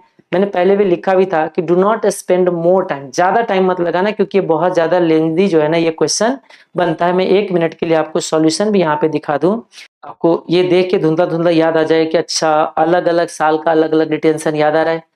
0 ईयर में 100% रिटेंशन करता है, उसको 20% पे रीइन्वेस्ट करता है, तो ग्रोथ जनरेट होता है 20% का। ऐसे इस क्वेश्चन में कुछ किया है, लेकिन जितना मुझे सॉल्यूशन जो सीएमए इंस्टीट्यूट का दिख रहा है, वो कुछ मुझे मिस्टेक्स नजर आ रहा है, क्योंकि इसमें 3 तरह का ग्रोथ होता है। अगर आपको याद आ रहा होगा कि कुछ साल तक ग्रोथ चलता है 20% का, फिर एक ग्रोथ आता है बीच में अलग, और फिर उसके बाद ग्रोथ स्टेबल होता है। तो मैंने बताया भी था कुछ फैकल्टीज वगैरह का मानना है कि सीए इंस्टीट्यूट की मिस्टेक है क्वेश्चन के सॉल्यूशन में, क्योंकि 2 ही ग्रोथ होना चाहिए। तो बहुत डिस्कशन ऑलरेडी हमने करा हुआ है इस पे, अब ज्यादा डिस्कशन ना करें, मैं सीधा क्वेश्चन पे पहुंचता हूँ। और मैंने ये इसीलिए मैंने ये डायग्राम से दिखा भी दिया था, नॉट फॉर एग्जाम था ये सब चीज आपका, ठीक है। तो बट कोई बात नहीं, चलिए रीड करके देखते इस क्वेश्चन के अंदर क्या है। आइएगा देखते, मुझे थोड़ा सा दिक्कत लग रहा है इसके सॉल्यूशन में, अभी आपके सामने देखेंगे मुझे भी समझ आ जाएगा। ये देखिए एक कंपनी है, major player in the textile industry of the company, industry is expected to maintain high growth rate of a for a period of 5 year, after which it is expected to drop down. 5 साल तक ज्यादा growth करेगा, उसके बाद नीचे आ जाएगा। कहानी है, हमारे काम का कुछ भी नहीं है। Currently, the company is distributing 40% of its profit as dividend to the shareholder. The dividend pay out ratio of the company is expected to remain at the current level for the period of next 5 year. यानी कि आपको पता है अगले 5 साल तक, मैं timeline यहाँ पे बनाता हूँ 1 मिनट के लिए, 1 2 3 4 5, क्योंकि 5 से काम चलेगा नहीं, 6 7 तक जाना पड़ेगा, शायद देख लेंगे कहाँ तक कैसे जरूरत पड़ता है। फिलहाल तो हमारे को जितना भी नजर आ रहा है उतना पे मैं काम चलाता हूँ। ये क्या बोला गया है कि रिटेंशन करेंगे ना हम लोग, distributing 40% of its earning as a dividend to the share holder. यानी कि 40% हम पे करें तो 60% रिटेन करें। देखो यहाँ पे मैं रिटेन करूंगा कितना परसेंट, 60%। यहाँ पे भी मैं पहला साल भी 60% रिटेन करूंगा, दूसरे साल भी 60% रिटेन करूंगा, तीसरे साल भी 60% रिटेन करूंगा, फोर्थ ईयर भी 60% रिटर्न करूंगा। यह है 1 2 3 4 5 6 7 मैंने ले लिया है। आपको याद है यहाँ पे भी मैं 60% रिटर्न करूंगा, क्योंकि क्या बोला गया है कि ये pay out ratio expected to remain at the current level for a period of next 5 year. 5 साल, तो ये 5वां साल है जिसके 5 ईयर का एंड में, तो 5वें साल में भी यही रिटेंशन जाएगा। After which it is expected to increase to 55%। मतलब जो 40% का डिस्ट्रीब्यूशन है वो 55% पे इंक्रीज हो जाएगा, मतलब 100 माइनस 55, तो रिटेंशन आपका 45% पे गिर जाएगा। बोलोगे सर रिटेंशन क्यों ले रहे हो, क्योंकि ग्रोथ जो होता है ना रिटेंशन से आता है। हमने रिटेन कर लेंगे उसके बाद से 45%। चलिए आगे पढ़ते हैं, हम लोग क्या करें। The net profit margin of the company is currently 8%। Net profit margin 8% है and is expected to remain at the same level for the next 5 years, after which it is expected to decrease to 5.7%। वैसे यहाँ पे इसको net profit margin नहीं देना चाहिए, मुझे नहीं पता नेट प्रॉफिट मार्जिन क्यों दे रहा है, उसको आरओई देना चाहिए था, रिटर्न ऑन इक्विटी, क्योंकि जो ग्रोथ होता है ना रिटर्न ऑन इक्विटी से होता है, ना कि नेट प्रॉफिट मार्जिन से होता है। मैं तो अभी ये नहीं यूज करूंगा, हो सकता है आगे मुझे कुछ नजर आए, नहीं आएगा तो नेट प्रॉफिट मार्जिन को ही मैं आरओई अज्यूम करके क्वेश्चन को आगे बढ़ाऊंगा। मुझे लग रहा है कि ये अगर यूज करना पड़ा तो मैं सिंपली बताऊंगा कि जिसने भी क्वेश्चन बनाया है उनको कॉन्सेप्ट नहीं था, क्योंकि नेट प्रॉफिट मार्जिन से कभी भी हमारा ग्रोथ नहीं करता है। कितने पे है दी, ऑफ द कंपनीज करेंटली 8%, कह रहे net profit margin 8% and expected to remain at the same level for the next 5 year, after which it is expected to decline to 5.7%। और उसके बाद ये 5.7% पे आ जाएगा, ये 5 ईयर तक ये रहेगा, 6 ईयर ऑनवर्ड हो जाएगा आपका 5.7% का नेट प्रॉफिट मार्जिन। आगे देखते हैं, आगे कह रहे हैं कि ये रहा, currently the company is able to generate sales of 2.5 for every 1 rupee of assets employed and it is expected to remain the same for the next 5 year। अब ये कह रहे हैं कि currently the company is able to generate sales of 2.5 for every 1 rupee of assets, यानी कि 1 रुपये के असेट्स के लिए 2.5, यानी कि ये असेट्स टर्नओवर रेशियो है, 2.50 का सेल्स जनरेट कर रहा है, कितने के लिए, 1 रुपये के असेट्स के लिए, यानी कि ये वो आ गया assets turnover ratio. Employed and it is expected to remain the same for the next 5 year, और ये 5 साल तक यही रहने वाला है। ओके जी। After that the company is expected to generate sales of 3.5 for every 1 rupee of assets employed. अच्छा जी, 5 ईयर तक कुछ ये कहानी चल रहे हैं। उसके बाद जो है ना 3.50 डिवाइडेड बाय 1, यानी कि 1 रुपये के असेट्स लिए कितना का सेल जनरेट होगा, 6 ईयर ऑनवर्ड। क्या क्वेश्चन बनाया है भाई, यानी कि आपको पूरा रेशियो इसमें आना चाहिए, ध्यान रखना आप। ओके जी, अब आगे देखिए, अब कह रहे हैं कि 50% of the assets of the company are financed with equity capital. अच्छा, इस 1 रुपये में 50 पैसे का आपका इक्विटी है। हाँ जी, मैंने पहले बोला था ना नेट प्रॉफिट मार्जिन नहीं, हमें आरओई चाहिए ग्रोथ निकालने के लिए। इस क्वेश्चन में आरओई ना देके आरओई आपसे निकलवा रहा है। कितने मार्क्स में पूछ रहे हो भाई साहब, 7 मार्क्स में, जस्टिफिएबल नहीं है, क्या कह सकते हैं। ठीक है, थोड़ा सा अनफेयर चल रहा है सीएमए इंस्टीट्यूट, लेकिन क्वेश्चन अगर ये 7 मार्क्स में ना हो तो क्वेश्चन तो बढ़िया बनाया है भाई। चलिए देखते हैं, तो अब क्या होगा, देखो एक काम करते हैं, हम आरओई तक पहुंच सकते हैं। आगे क्वेश्चन बिना पढ़े में बता दो, क्योंकि ग्रोथ निकालना है तो आरओई चाहिए, आरओई निकालिए। क्या होता है बताइए, आरओई होता है आपका नेट प्रॉफिट, यानी कि जो नेट प्रॉफिट मार्जिन दिया है फिलहाल के लिए, हमें चाहिए क्या बताइए, earning available for equity divided bye क्या चाहिए आपको, इक्विटी। इसने ना आपको 2 रेशियो दिया है, अब इतना तो लिंक करना पड़ेगा। 2 रेशियो क्या दिया है देखो आप, ये मुझे चाहिए, इसने दिया क्या है, ये दिया है अर्निंग आफ्टर टैक्स यानी कि earning available for equity divided by sales, ये होता है आपका मार्जिन। ध्यान से देखो, ये डिवाइडेड बाय सेल्स होता है नेट प्रॉफिट मार्जिन, और यहाँ पे ना सेल डिवाइडेड बाय असेट्स दे रखा है। अच्छा, मैं कहता हूं मल्टीप्लाई बाय, इसको अगर मैं सेल डिवाइडेड बाय असेट्स की जगह अगर इक्विटी ले लूं तो काम चल जाएगा क्या? देखो इसने असेट्स है 5 का, जिसमें से बोला है 50% इक्विटी है, तो इक्विटी हमारे लिए कितना होगा 0.5, तो हमारा क्या आरओई निकल के नहीं आ जाएगा? बोलोगे कैसे? ये देखो, सेल से सेल कैंसिल हो जाएगा, ईए से ईए यानी कि ईए डिवाइडेड बाय ई, ये देखो यही तो बन जाएगा। तो मैं सीधा निकाल सकता हूं आरओई, देखो कितना बनेगा, ये दे रखा है 8%, ठीक है जी, तो 8 मल्टीप्लाई बाय सेल कितना था 2.50 डिवाइडेड बाय एसेट्स नहीं कर रहा मैं, बोला था कि 50% ना इसमें इक्विटी है, तो इसका 50% इक्विटी है, तो इक्विटी कितना है बताइए 0.50, तो मेरा आ जाएगा 2.5 डिवाइडेड बाय 0.5 मल्टीप्लाई बाय 8।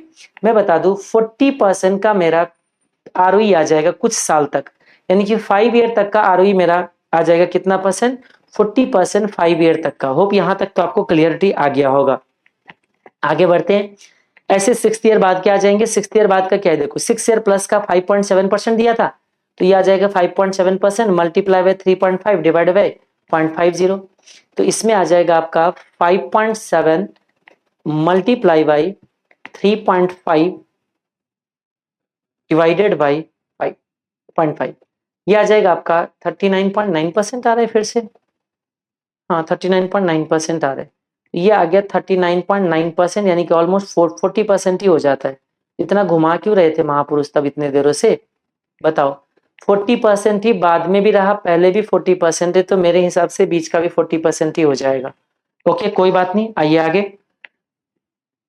अब इसमें देखो हमने इसको कितने पे री किया, इसको हमने री किया, इस रिटेंशन को हमने री किया 40% पे, इसको रीइन्वेस्ट किया 40% पे, इसको रीइन्वेस्ट किया 40% पे, 40% पे, इसको रीइन्वेस्ट किया 40% पे, इसको रीइन्वेस्ट किया 40% पे, 5वें साल तक, छठे साल से रिटेंशन कितना हो रही है, छठे साल से रिटेंशन हो रही है अगेन 40%, तो ये जाएगा 40%, इसके बाद भी 40%।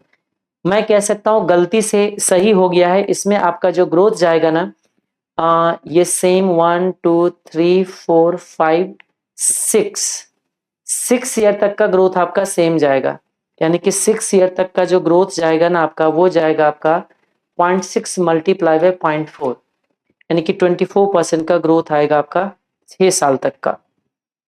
और 7th ईयर ऑनवर्ड की जो ग्रोथ बनेगी आपका 45 पे 40%, 45 मल्टीप्लाई बाय 40%, ये आपका 18%। 7th ईयर ऑनवर्ड जो आपकी ग्रोथ जाएंगे ना 80% का, दो ग्रोथ होने वाला है। चलो अब मैं देख लेता हूं, आपको यहां तक तो समझ में आ गया ना। अब ये क्वेश्चन अगर इसके बाद पढ़ोगे, इस क्वेश्चन को एक बार रीड करके करोगे, ज्यादा अच्छा समझ आएगा, नहीं तो आपको थोड़ा सा लग सकता है कि बिल्कुल ही हमने किस तरीके से क्या बात की है, क्योंकि इस क्वेश्चन में हमने अच्छा खासा टाइम लगा रखा है। यहाँ बताया भी है कि पहला साल का जो ग्रोथ आता है ना हमारा, 0 ईयर का रिटेंशन और 1st ईयर के आरओई से आता है, क्योंकि जब हम लोग, ये मैंने बोला है कि ये सब मत आप देखना, एक थोड़ा सा टाइपिंग में इधर उधर हो गया है, ठीक है। होता क्या है, आज रिटेन किया जाता है, पूरे साल कमाते तब यहाँ पे ग्रोथ जनरेट होता है, तो 0 ईयर का रिटेंशन 1st ईयर का आरओई, ये चीज कैलकुलेशन होती है। तो इस केस में हम लोग देखें तो यहाँ पे मुझे लगता है कॉन्ट्राडिक्शन होगा मेरा, शायद, देखता हूं अभी मैं क्या बात बन रही है। मैं अगर छठे साल की बात करूं तो छठे साल में आरओई तो 40%, लेकिन रिटेंशन 5 साल के बिगनिंग, यानी कि छठे साल का ग्रोथ जो होगा ना, अभी भी आपका 24% ही जाना चाहिए। लेकिन जो मुझे लग रहा है इंस्टीट्यूट ने जो आपका ग्रोथ रेट लिया है 24% का लिया है, कब तक, 5 साल का, और आफ्टर 5 ईयर का ग्रोथ ले लिया है सीधा 18% का। आ गया मिस्टेक यहाँ पे।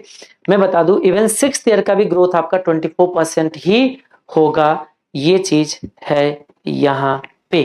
ओके चलिए, तो बस बाकी तो क्वेश्चन तो सेम बन गया। अब आप क्वेश्चन में क्या कह रहा है, अब क्वेश्चन में कह रहा है कि expected to maintain the same future at present the risk free rate, वो CAPM के लिए, and market risk premium 15.5, market risk premium यानी कि RM माइनस RF भी दे दिया, market risk premium RM minus RF दे दिया, बीटा भी दे दिया, current net worth of the company is 250 lakh and the number of share outstanding is 2 lakh, मतलब शेयर प्राइस भी यहाँ से कुछ आएगा, इसका भी कुछ इंफॉर्मेशन होंगे आगे। Net worth of the company is 250 lakh, तो 250 डिवाइडेड बाई 2, यानी कि शेयर का प्राइस है आज के डेट पे, जो शेयर का प्राइस है ना इसका 125 का यहाँ से आ रहा है। कह रहे कि assuming that the market is in equilibrium, calculation to be rounded to 3 decimal place पे पीवी फैक्टर दे दिया उसने। Analyze and assess the price of the share of the company using dividend discount model. Price तो मैं निकालूंगा, ये price क्यों दे रहे हो भाई, ये सिर्फ डिसीजन मेकिंग के लिए होगा कि आज मार्केट में 125 चल रहा है, आपको प्राइस निकालना है। तो हो गया, बस यहाँ पे सब कुछ सेम बन जाता है। पहला 6 साल का ग्रोथ होना चाहिए 24 का, लेकिन इंस्टीट्यूट ने कितना लिया है 24%, जो मेरे हिसाब से ठीक नहीं है। और 7वें साल का अगर किसी को वेरीफाई करना है तो मैंने आपको इसीलिए डायग्राम बना के वेरीफाई करा रहा हूँ कि 5वें साल का रिटर्न 60% है और 6ठे साल में आरओई 40% है। तो मेरा ये ग्रोथ होगा, देखो 24% का ग्रोथ होगा 6ठे साल में भी, ठीक है। लेकिन यहाँ पे जैसे मैंने पहले बताया था कि सीए वालों में भी कुछ लोगों का ओपिनियन इसी तरीके का था ये वाले ग्रोथ के लिए कि नहीं 5 साल तक 20% होगा, 5 साल के बाद जो होगा ना 9% होगा, बीच में ये ग्रोथ ही गायब हो जाता था। जबकि सीए इंस्टीट्यूट ने 15% निकाल के दिया हुआ है 6ठे साल का ग्रोथ। तो उसके बेसिस पे मुझे लग रहा था कि कुछ गड़बड़ होगा और यहाँ पे गड़बड़ मिल गया, बाकी कुछ है नहीं। अब आगे अगर इसकी बात देखें तो अभी तक डिविडेंड का कोई इन्फॉर्मेशन आया नहीं। अब अगर मान लीजिए शेयर प्राइस निकालने को भी बोलेगा, क्वेश्चन में रिक्वायरमेंट क्या है, चलो पढ़ते हैं। Current net worth of the company is 250 lakh. अच्छा, इसने डिविडेंड का भी इंफॉर्मेशन नहीं दिया है। इसी नेट प्रॉफिट मार्जिन से आपको ईपीएस तक पहुंचना है और उसी ईपीएस से फिर आपको डिविडेंड तक पहुंचना है पे आउट रेशियो को यूज करके। भाई क्या क्वेश्चन बनाने की कोशिश की हो 7 मार्क्स में, पास नहीं कराने तो सीधा बोल दो ना बेटे कि पास नहीं करने देना है। Current net worth of the company is 250, मतलब याद रखना इक्विटी कितना है बताइए, 250 का इक्विटी है। तो आपको पता है असेट्स कितना है, 2 गुना, बोला था ना कि 50% इक्विटी है और 2 गुना, यानी कि टोटल असेट्स जो होगा ना आपका ये हो जाएगा 500। और टोटल असेट्स का 2.5 टाइम्स से सेल, तो सेल आएगा आपका 500 का 500 मल्टीप्लाई बाय 2.5। क्या क्वेश्चन बनाने की कोशिश किया, सेल हो गया 250 और नेट प्रॉफिट मार्जिन है 8%, तो आपका प्रॉफिट कितना बनेगा, प्रॉफिट आफ्टर टैक्स बनेगा 1250 मल्टीप्लाई बाय 8%, यानी कि 100 का पीएटी बना। अब आगे कह रहा है कि नंबर ऑफ शेयर्स आउटस्टैंडिंग कितना है 2 लाख, तो 2 लाख है तो ईपीएस कितना आएगा बताओ, 100 डिवाइडेड बाय 2, यानी कि 50 रुपीज का ईपीएस आएगा। अब इस 50 में से बोल रहा था कि 40% आप क्या कर रहे हो बताइए, डिस्ट्रीब्यूट कर रहे हो। तो डिविडेंड कितना आने वाला है, डीपीएस आ जाएगा आपका 50 मल्टीप्लाई बाय 40%, यानी कि 20 रुपये का डिविडेंड है पहला साल में। ये भगवान क्या कर रहे हो आप, बच्चे को जान लोगे क्या आप। ये रहा ईपीएस निकाला 50 रुपये का, ठीक है जी, ईपीएस 50 रुपीज का, तो डिविडेंड कितना आ जाएगा 20 रुपीज। हाँ, डीपीएस परसेंटेज क्यों निकाल रहे हो, वैसे सीधा डीपीएस निकालो, अमाउंट प्रेजेंट जीरो वैल्यू में ले आओ, परसेंटेज से कोई लेना देना है ही नहीं आपको, परसेंटेज क्यों निकाल रहे हो, जरूरत नहीं है। अब यहाँ पे अब इन लोग इनकी जो सॉल्यूशन है उसको इग्नोर कर दो, इंस्टीट्यूट का सॉल्यूशन मैंने यहाँ पे प्रेजेंट कर दिया है। अब आप सिंपली यहाँ पे अपना डीपीएस निकाल लो, जैसे हमने निकाला ना 50 रुपये का ईपीएस है तो 40% क्या हो जाएगा बताइए इसका, 500 का 20 रुपीज का आपको यहाँ पे डिविडेंड आएगा, है ना। तो 20 रुपीज का यहाँ पे डिविडेंड आ जाएगा और उसके बाद देखिए इसके बाद ठीक है ये आ जाएगा 62 का ईपीएस। अब उसका कहना है क्योंकि आपका ग्रोथ हो जाएगा ना 24% से, तो मैं तो कहता हूँ सीधा 24% से ग्रो कर दो इसको, 20 प्लस 24%, 24.8। अच्छा ये सही ही है, अमाउंट ही निकाला है इसने, अमाउंट ही निकाला है, ये लिखा हुआ गलत है, परसेंटेज नहीं होना चाहिए, अमाउंट में है सारे, ठीक है। तो इस हिसाब से आपको डिविडेंड आ जाएगा ग्रोथ के बेसिस पे और फिर सारे डिविडेंड को क्या कर देना प्रेजेंट में निकाल लेना, वैल्यू आपको आ जाएगा। इंस्टीट्यूट ने जिस तरीके से निकाला है वो 5 साल का अलग ग्रोथ लिया होगा, उसके आगे अलग लिया होगा। ये क्वेश्चन पे ऑलरेडी हमने डिस्कशन कर लिया था, मर्जर में कोई नया क्वेश्चन है नहीं, बिजनेस वैल्यूएशन में कोई नया क्वेश्चन था नहीं, रिस्क मैनेजमेंट में कोई नहीं, सिक्योरिटी एनालिसिस में कोई नहीं। एडवांस कैपिटल वेस्टिंग में ये क्वेश्चन पे ऑलरेडी हमने डिस्कशन कर लिया था, जो आपको नवंबर 2024 में जो क्वेश्चन आया था जिसमें आपका डिस्काउंट रेट नहीं दिया गया था, सजेस्टेड आ चुका है। अल्टीमेटली सजेस्टेड ने उसी ओपिनियन को अडॉप्ट किया जो मेरा ओपिनियन था। आपको याद होगा ये मेरा अभी का सॉल्यूशन नहीं है, सजेस्टेड वाले जो आप देखोगे वीडियो मेरा नवंबर 24 पे जो सजेस्टेड में मैंने डिस्कशन किया था वही वाले आपका हैंडराइटिंग है, वही सॉल्यूशन मैंने यहाँ पे प्रेजेंट किया हुआ है। आप देखोगे तो मैंने यहाँ पे लिखा भी था as discount rate is not given we में इग्नोर टाइम वैल्यू, इग्नोर ही कर देंगे और चाहे तो बच्चे क्या कर सकता है कोई भी डिस्काउंट रेट ले सकते हैं। मैं आपको बता दूं मैंने डिस्काउंट रेट को 0 अज्यूम करके मैंने क्वेश्चन सॉल्व किया था, मेरा आंसर 420 आया था। और आपके मजे की बात यह है कि सजेस्टेड ने भी जो ओरिजिनल सॉल्यूशन दिया है उसमें यही आंसर आया है। इसका मतलब मेरा ओपिनियन, इंस्टीट्यूट का ओपिनियन मैच करता है जी। आप लोग कमेंट में क्या रहते हैं ना, सर डिस्काउंटेड जीरो कैसे हो सकता है? अरे इंस्टीट्यूट को इतना मैं जानता हूँ, जो वैल्यू ना दिया जाए उसको जीरो अज्यूम करो, टैक्स रेट ना दिया जाए जीरो अज्यूम करो। अब कुछ लोग बोलेंगे कोई डिस्काउंटेड लिया होता तो तब भी मार्क्स मिलता। आपको सजेस्टेड में क्लियरली लिखा है बच्चे 10%, 15%, कोई भी डिस्काउंटेड के क्वेश्चन सॉल्व कर सकता था। तो इस क्वेश्चन में बाकी कुछ नयापन था नहीं, बहुत आसान क्वेश्चन, तो इस पे मैं डिस्कशन नहीं कर रहा। अगर डिस्कशन देखना है नवंबर 2024 के सजेस्टेड वाले वीडियो देख लीजिए, इस पर ऑलरेडी डिस्कशन कर चुका हूँ। फर्स्ट शिकागो मेथड पे ऑलरेडी हमने डिस्कशन कर लिया, तो इस पे कुछ बहस करना नहीं है। रिप्लेसमेंट डिसीजन का एक क्वेश्चन है सीएमए वाले का, ठीक है, दिसंबर 24 वाले। तो कोई चाहे तो चलो इस पे हम लोग डिस्कशन कर सकते हैं, टाइम हो गया क्या ज्यादा? ठीक है, आ जाते हैं, इस क्वेश्चन को देख लेता हूँ, उसके बाद क्या बनता है। इंटरनेशनल फाइनेंशियल मैनेजमेंट का एक क्वेश्चन और उसके बाद क्या हो जाता है, खत्म हो जाता है। चलो ठीक है, आइए ये पहले पहले पहले क्या, जो जैसे आ रहे वैसे ही करेंगे। आइए पढ़िए क्वेश्चन क्या कह रहे हैं। कह रही कि एक कंपनी है, manufacturing company, considering a purchase of a new fully automated machine to replace a manually operated one. अभी मैनुअल मशीन पे काम कर रहे हैं, फुल्ली ऑटोमेटेड मशीन खरीद लेते हैं। Information about the old machine is as follows. पुराने मशीन का कुछ इंफॉर्मेशन दे रहे। It originally had an expected life of 10 year and is now 5 year old. ठीक है जी, आपने 5 साल पुराना खरीदा, अब 5 साल बचे हुए हैं, तो जो गया सो गया, हमें क्या करना है, 1 2 3 4 5 6 7 8 9 एंड 10। मैं कहता हूं आज मैं यहां खड़ा हूं जी।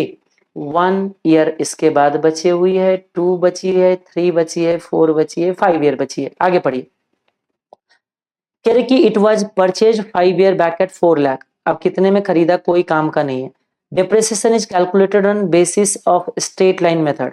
ठीक है, currently it has a book value of 2 lakh. हाँ, ये काम का है कि जो हमारा ओल्ड मशीन है अब कितने का बचा हुआ है जी, 2 लाख का बचा हुआ है।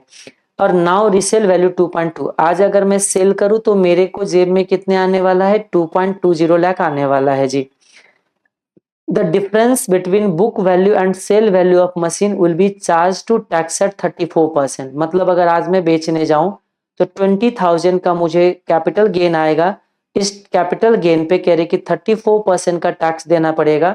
तो 0.2 मल्टीप्लाई बाय 34%, यानी कि 0.068 लाख का मुझे टैक्स देना पड़ेगा। तो मेरे जेब में कितना आएगा वो देख लूंगा, मेरे जेब में आएगा, जो मैंने बेचा है उसमें से टैक्स माइनस कर दूंगा।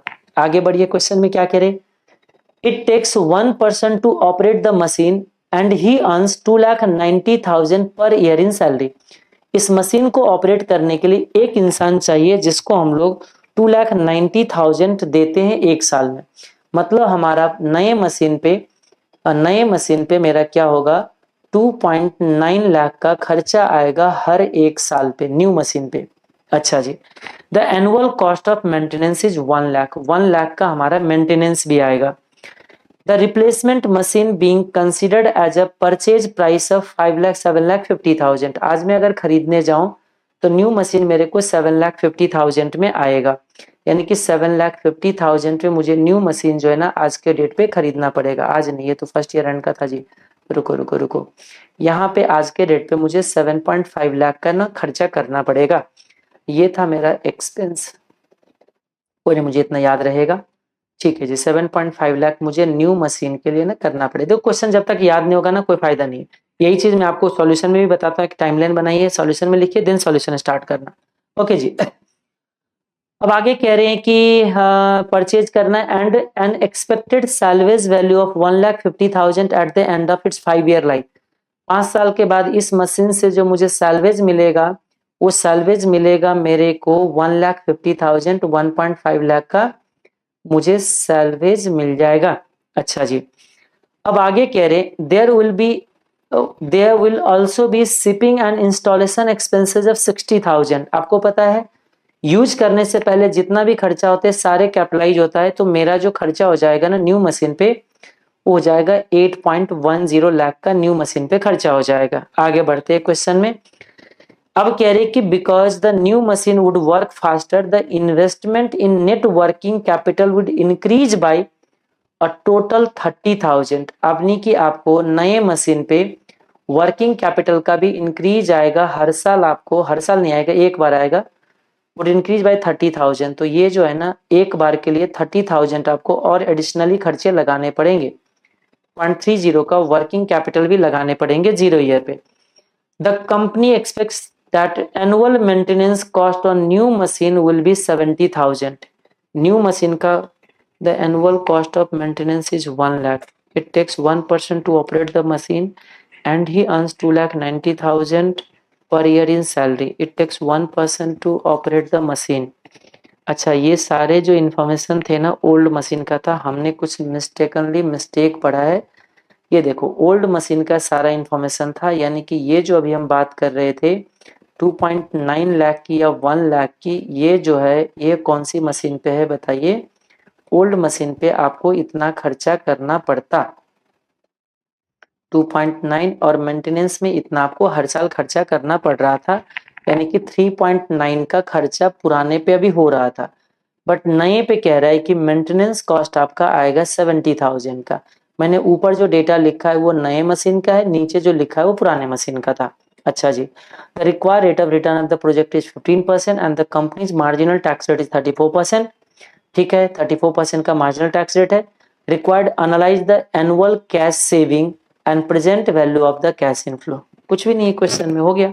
तो अगर मैं इनिशियल आउटफ्लो निकालू तो देखो इसमें से इनफ्लो तो इतना आ गया, अब आउटफ्लो कितना होगा देखो 8.1 कैसे 7.5 का न्यू मशीन खरीदा, 0.60 का इंस्टॉलेशन कॉस्ट, यानी कि टोटल आपका 8.1 का मशीन में गया और 30,000 आपका वर्किंग कैपिटल में गया। तो 8.1 प्लस 0.3 टोटल आपका आउटफ्लो हो गया 8.4 का, और पुराने मशीन से आया कितना -2.132। ये देखा जाए तो आपका जो इनिशियल आउटफ्लो हुआ ना 0 ईयर पे, 0 ईयर पे जो आपका आउटफ्लो बनेगा 6.268 लाख बनेगा। ठीक है, अब ये इंस्टीट्यूट ने कितना कैलकुलेट किया है वो आपको चेक करना पड़ेगा। इनिशियली जो आपका आउटफ्लो बनेगा तो इनिशियल आउटफ्लो हो जाएगा, फिर एनुअल कैश इनफ्लो निकालोगे। इसका अगर मैं सॉल्यूशन अपने लैंग्वेज में दूं तो थोड़ा ज़्यादा अच्छा होता। ये इंस्टीट्यूट वाले लैंग्वेज है, उसने पहले लिख लिया, जो जो इन्फॉर्मेशन हमने टाइमलाइन पे लिखा था वही इन्फॉर्मेशन इंस्टीट्यूट ने यहाँ पे लिखा है। मुझे इससे मतलब नहीं है, मुझे निकालना है क्या आउटफ्लो। ये रहा इनिशियल आउटफ्लो, देखिए यहाँ पे कितना कंसीडर किया गया है। इनिशियल आउटफ्लो कंसीडर किया गया है 6,26,800 का, 626,800 का, 626,800 का आ गया। तो चलो इनिशियल आउटफ्लो एक काम तो हो गया। अब आपको क्या करना है, एनुअल निकालना है। तो एनुअल में क्या करोगे, एनुअल में देखिए, एनुअल में आपको कैलकुलेशन करने के लिए एनुअल सेविंग ही देखना पड़ेगा। मैं पहले इतना करता था, अब मैं सिर्फ इतना खर्चा करूंगा, है ना। तो ये हो गया, और फिर tax saving on depreciation consider करोगे तो एनुअल इनफ्लो आ जाएगा। तो देखो क्वेश्चन तो आसान है, अगर मेरे लैंग्वेज के मुताबिक चले, नहीं भी लेंगे तो भी हो जाएगा, कोई दिक्कत नहीं। ये लो ना, ये देखो कितना हो गया 3,90,000, 3,90,000 ना, 3.9 हो गए माइनस, अब मेरे को खर्चा कितना आएगा 0.7, तो -0.7। इसका मतलब मैंने सेव करूंगा हर साल कितने का 3.2 तो खर्चा सेव करूंगा, कॉस्ट सेव करूंगा। ओके, मार्जिनल टैक्स रेट कितना है, रिक्वायर्ड रिटर्न इतना परसेंट, कंपनी का मार्जिनल टैक्स रेट कितना परसेंट है 34%। तो ठीक है, इस 3.2 में से -32%, 34%, तो ये नेट ऑफ टैक्स आ जाता है हमारे लिए कितना 2.112। अब टैक्स सेविंग ऑन डेप्रिसिएशन है, अब डेप्रिसिएशन में क्या होगा देखना, इसकी डेप्रिसिएशन कितना जाएगा 8.1 पे इतना माइनस हो जाएंगे, 8.1 माइनस 1.5। ये ना प्रॉपरली सॉल्व करके दे तो ज़्यादा बेटर होगा, कुछ लोग ना इस स्पीड को कैरी नहीं कर पाए क्योंकि सारा कचरा लिखा हुआ है। तो दिसंबर 24 वाले सॉल्यूशन तो वैसे ही मैं सोच ही रहा था देने का अलग से हाथ से लिख के। ठीक है, अभी तो आपको जो बताया उसके बेसिस आप एक बार देख लीजिए, मेरे हिसाब से कैश फ्लो मैच हो जाएगा। बस आपको जब डिप्रेशन की बात करनी है तो क्या करना है, अभी हमारा ये कितने का वो बनेगा 8.1 का, और पुराना कितना था इसका 2, तो मैं क्या करूंगा 6.1 का टैक्स क्या डिप्रेशन कैलकुलेशन कर लूंगा। ठीक है, नहीं 6.1 तो सीधा नहीं निकाल पाए क्योंकि WDB नहीं है, इसका अलग डिप्रेशन निकालना पड़ेगा, इसका अलग डिप्रेशन निकाल के और डिप्रेशन का डिफरेंस जो होगा वो कैलकुलेशन करेंगे तो आपका हो जाएगा। डिप्रेशन टैक्स बेनिफिट इतना ले रहा है, tax annual cash saving after tax इतना आ रहा है। तो मेरे हिसाब से क्वेश्चन में तो अब कुछ बचा नहीं है। ठीक है, आप उसको देख लीजिए, अगर मेरा सॉल्यूशन चाहिए तो मुझे बताइएगा, मैं सॉल्यूशन दे दूंगा, या आपको जितना डिस्कशन किया उसे आप कैलकुलेशन कर लीजिए। एक है इंटरनेशनल फाइनेंशियल मैनेजमेंट का बेकार वाले क्वेश्चन जो नवंबर 2024 में आया था, और सबका ये मानना था कि ये बहुत ही ज़्यादा एम्बिगुअस क्वेश्चन है। तो इसमें भी मज़े की बात क्या है आपको मैं बता दूं, किसी भी फैकल्टी ने इस क्वेश्चन पे तो डिस्कशन करना पसंद नहीं किया। इवन मैंने भी जो सॉल्यूशन दिया था उसमें देखना, ये सॉल्यूशन मेरा अभी का नहीं है, जो आपको नवंबर 2024 का जो सजेस्टेड डिस्कशन किया था, यूट्यूब पे वीडियो पड़ा होगा, उसी का सॉल्यूशन मैंने अभी भी रखा है। मेरे पास सजेस्टेड अभी अवेलेबल है, तभी मैंने वही सॉल्यूशन रख दिया है, ताकि आपको पता हो मैंने पहले क्या क्या चीज़ में दिक्कत था, मेरा कमेंट क्या था। क्योंकि उस टाइम तो मैं किस में अंधेरे में बात कर रहा था, क्योंकि मुझे पता नहीं था इंस्टीट्यूट क्या जम्सन लेंगे, क्वेश्चन बहुत ही बेकार था। ठीक है, चलो एक काम करता हूँ, क्वेश्चन तो रीड कर लेते हैं ना हम लोग। अब रीड करेंगे तो थोड़ा ज्यादा समझ में आएगा क्वेश्चन क्या कहना चाह रहे हैं। PQR limited is considering a project in US. एक कोई PQR है जो प्रोजेक्ट कहाँ लगा रहे हैं बताइए। ये प्रोजेक्ट ले रहा है यूएस में, प्रोजेक्ट में पैसे इन्वेस्ट करने की बात कर रहा है। Which involves an initial investment of 124.50 crore का पैसे इन्वेस्ट करेगा। The project will have useful life of 5 year. 5 year का यूजफुल लाइफ है। फिर कहते हैं करंट स्पॉट एक्सचेंज रेट जो है ना 83 का है। INR USD यानी कि आज का रेट जो है ना $1 का कितना चल रहा है, ₹83 का। रिस्क फ्री रेट दे दिया इतना एंड इतना दोनों कंट्री का, यानी कि इंडिया का जो रेट है, इंडिया में रिस्क फ्री रेट चल रहा है 4.186%। और यही चीज यूएसए में जाके चेक करोगे तो ये चल रहा है यूएस इज इतना and India is this one. अच्छा, ये था आपका इंडिया का, ठीक है जी। ये जो था आपका यूएस का था, और इंडिया को जो बोल रहा है वो 6.9768% का। अच्छा जी, the cash inflow in USD from the project are as follows. अब ये जब प्रोजेक्ट हमने लगाया है डॉलर में, तो डॉलर में ही कुछ कमाएंगे।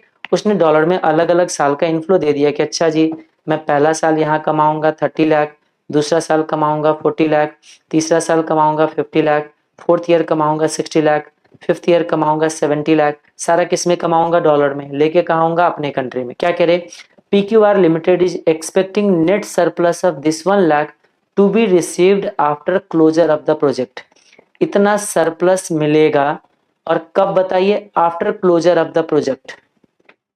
यही सब लैंग्वेज से में ना दिक्कत था, यही चीज मैंने लिखा था कि ये जो कह रहे हो आप, क्लोजर पे जो हमें मिलेगा, there is no clarity on surplus amount and forward rate. ये जो बोल रहे हैं ना सरप्लस अमाउंट जो हमें कितना मिल रहा है, इतना, receive after closure of the project, ये क्या है। क्लोजर ऑफ प्रोजेक्ट में रिसीव करोगे इतना, तो ये क्या है फिर, बात समझ में आ गया। तो हमने जो वहां पे इंटरप्रिटेशन लिया था, ये रहा, हमने यहाँ पे कंसीडर किया था कि एनपीवी कितना है, 1858 का 08, 1858.08, 1858.08 को हमने क्या अज्यूम किया था यहाँ पे कि नेट सरप्लस बोल रहे हो इतना है, तो मैंने इसको एनपीवी अज्यूम करके क्वेश्चन सॉल्व करके दिया। अब सबसे पहले एक डिस्क्लेमर दे दूं कि हमारा जो ये सॉल्यूशन था, गलत होने के बावजूद, गलत क्यों था, क्योंकि बहुत सारे इंफॉर्मेशन यूज नहीं हो रहा है, गलत होने के बावजूद भी इंस्टीट्यूट का सजेस्टेड इसी पे आया है। यानी कि इंस्टीट्यूट ने भी सजेस्टेड में दो अल्टरनेटिव से सॉल्यूशन किया है, एक 12% से, एक 15% से। मैंने अज्यूम किया हुआ था 15% का डिस्काउंट रेट, और 15% के डिस्काउंट रेट पर जितना मुझे समझ आया था मैंने आपको क्वेश्चन सॉल्व करके दिया था। ये सॉल्यूशन उसी टाइम का है, 90.36 आया था। मैं आपको बता दूं ICI ने भी जो सॉल्यूशन दिया है उसमें एक अजम्पशन से इतना आंसर दिया है, ये हमारे आंसर इंस्टीट्यूट से मैच होता है, तो तसल्ली मिलती है। हाँ, मुझे भी कॉन्सेप्ट मेरा भी क्लियर है कि मैं गलत क्वेश्चन की भी एक तुक्केबाजी इंस्टीट्यूट के माइंड तक में पहुंच गया। भाई कर क्या सकते हो, इतने एम्बिगियस क्वेश्चन के अंदर इतने लैंग्वेज में क्लैरिटी ना होने के बाद क्या कर सकते हैं। तो मैंने बोला कि देखो जो जो मुझे मिला, जितना कर सकते, मैंने लिखा भी था, still trying to solve it assuming surplus is NPV and single forward rate is applicable for all year cash flow. ये अजम्पशन के साथ मैंने क्वेश्चन को सॉल्व करके दिया जितना लैंग्वेज नजर आया। और मैं आपको बता दूं इंस्टीट्यूट ने भी यही सॉल्यूशन दिया। हाँ, रेट क्या हो गया कि दो सॉल्यूशन दिया, एक 15% के डिस्काउंट रेट पे, एक 12% पे डिस्काउंट रेट पे। मैंने 15% पे दिया, आप सजेस्टेड जाके चेक कर लीजिएगा, ठीक है। तो ये सरप्लस हो गया, तो कहते there is no salvage value भी नहीं है, want to take a forward cover to the project itself from the exchange rate fluctuation. निकालने को क्या बोला, you are required to recommend the forward cover, यानी कि rate for forward cover, forward rate निकालना है। अब मुझे बताइए, ये मैं रेट यूज करूं तो फॉरवर्ड कवर रेट तो वैसे ही आ जाएगा, बाकी सारे इतना इन्फॉर्मेशन यूज क्या होगा। तो मैंने बोला कोई बात नहीं, ये इररेलेवेंट है, जो जो डेटा दे रहे हो सब इररेलेवेंट है। मैंने अज्यूम कर लिया कि हर साल के लिए सेम फॉरवर्ड रेट एप्लीकेबल होगा, जो कि अपने आप में अजम्पशन गलत है, लेकिन क्वेश्चन के रिक्वायरमेंट के मुताबिक यही करना पड़ेगा। हर साल का मैंने सेम फॉरवर्ड रेट अज्यूम कर लिया और सेम फॉरवर्ड रेट रख के और फिर मैंने कैश फ्लो को क्या किया बताइए, रुपी में कैलकुलेट किया और इसका प्रेजेंट वैल्यू निकाला और जितना आउटफ्लो था उतना आउटफ्लो माइनस कर दिए और आउटफ्लो माइनस करने के बाद जो वैल्यू बना वही हमारे लिए क्या बन गया बताइए, फॉरवर्ड रेट, यही निकाल दिया। बस आसान से क्वेश्चन आ जाए। यानी कि अगर आप अजम्पशन याद रखोगे तो ये क्वेश्चन सॉल्व हो सकता है। अब अगर मान लीजिए यही क्वेश्चन रिपीट हो जाए दोबारा, वैसे तो होगा नहीं, मैं लिख के देता हूँ, इतने लैंग्वेज गलत के साथ तो क्वेश्चन नहीं पूछा जाएगा। अगर पूछा जाएगा तो आप फिर से दोबारा के सॉल्यूशन दे सकते हो, कोई दिक्कत नहीं है। तो आज के इस वीडियो में इतना ही। Take care, bye bye.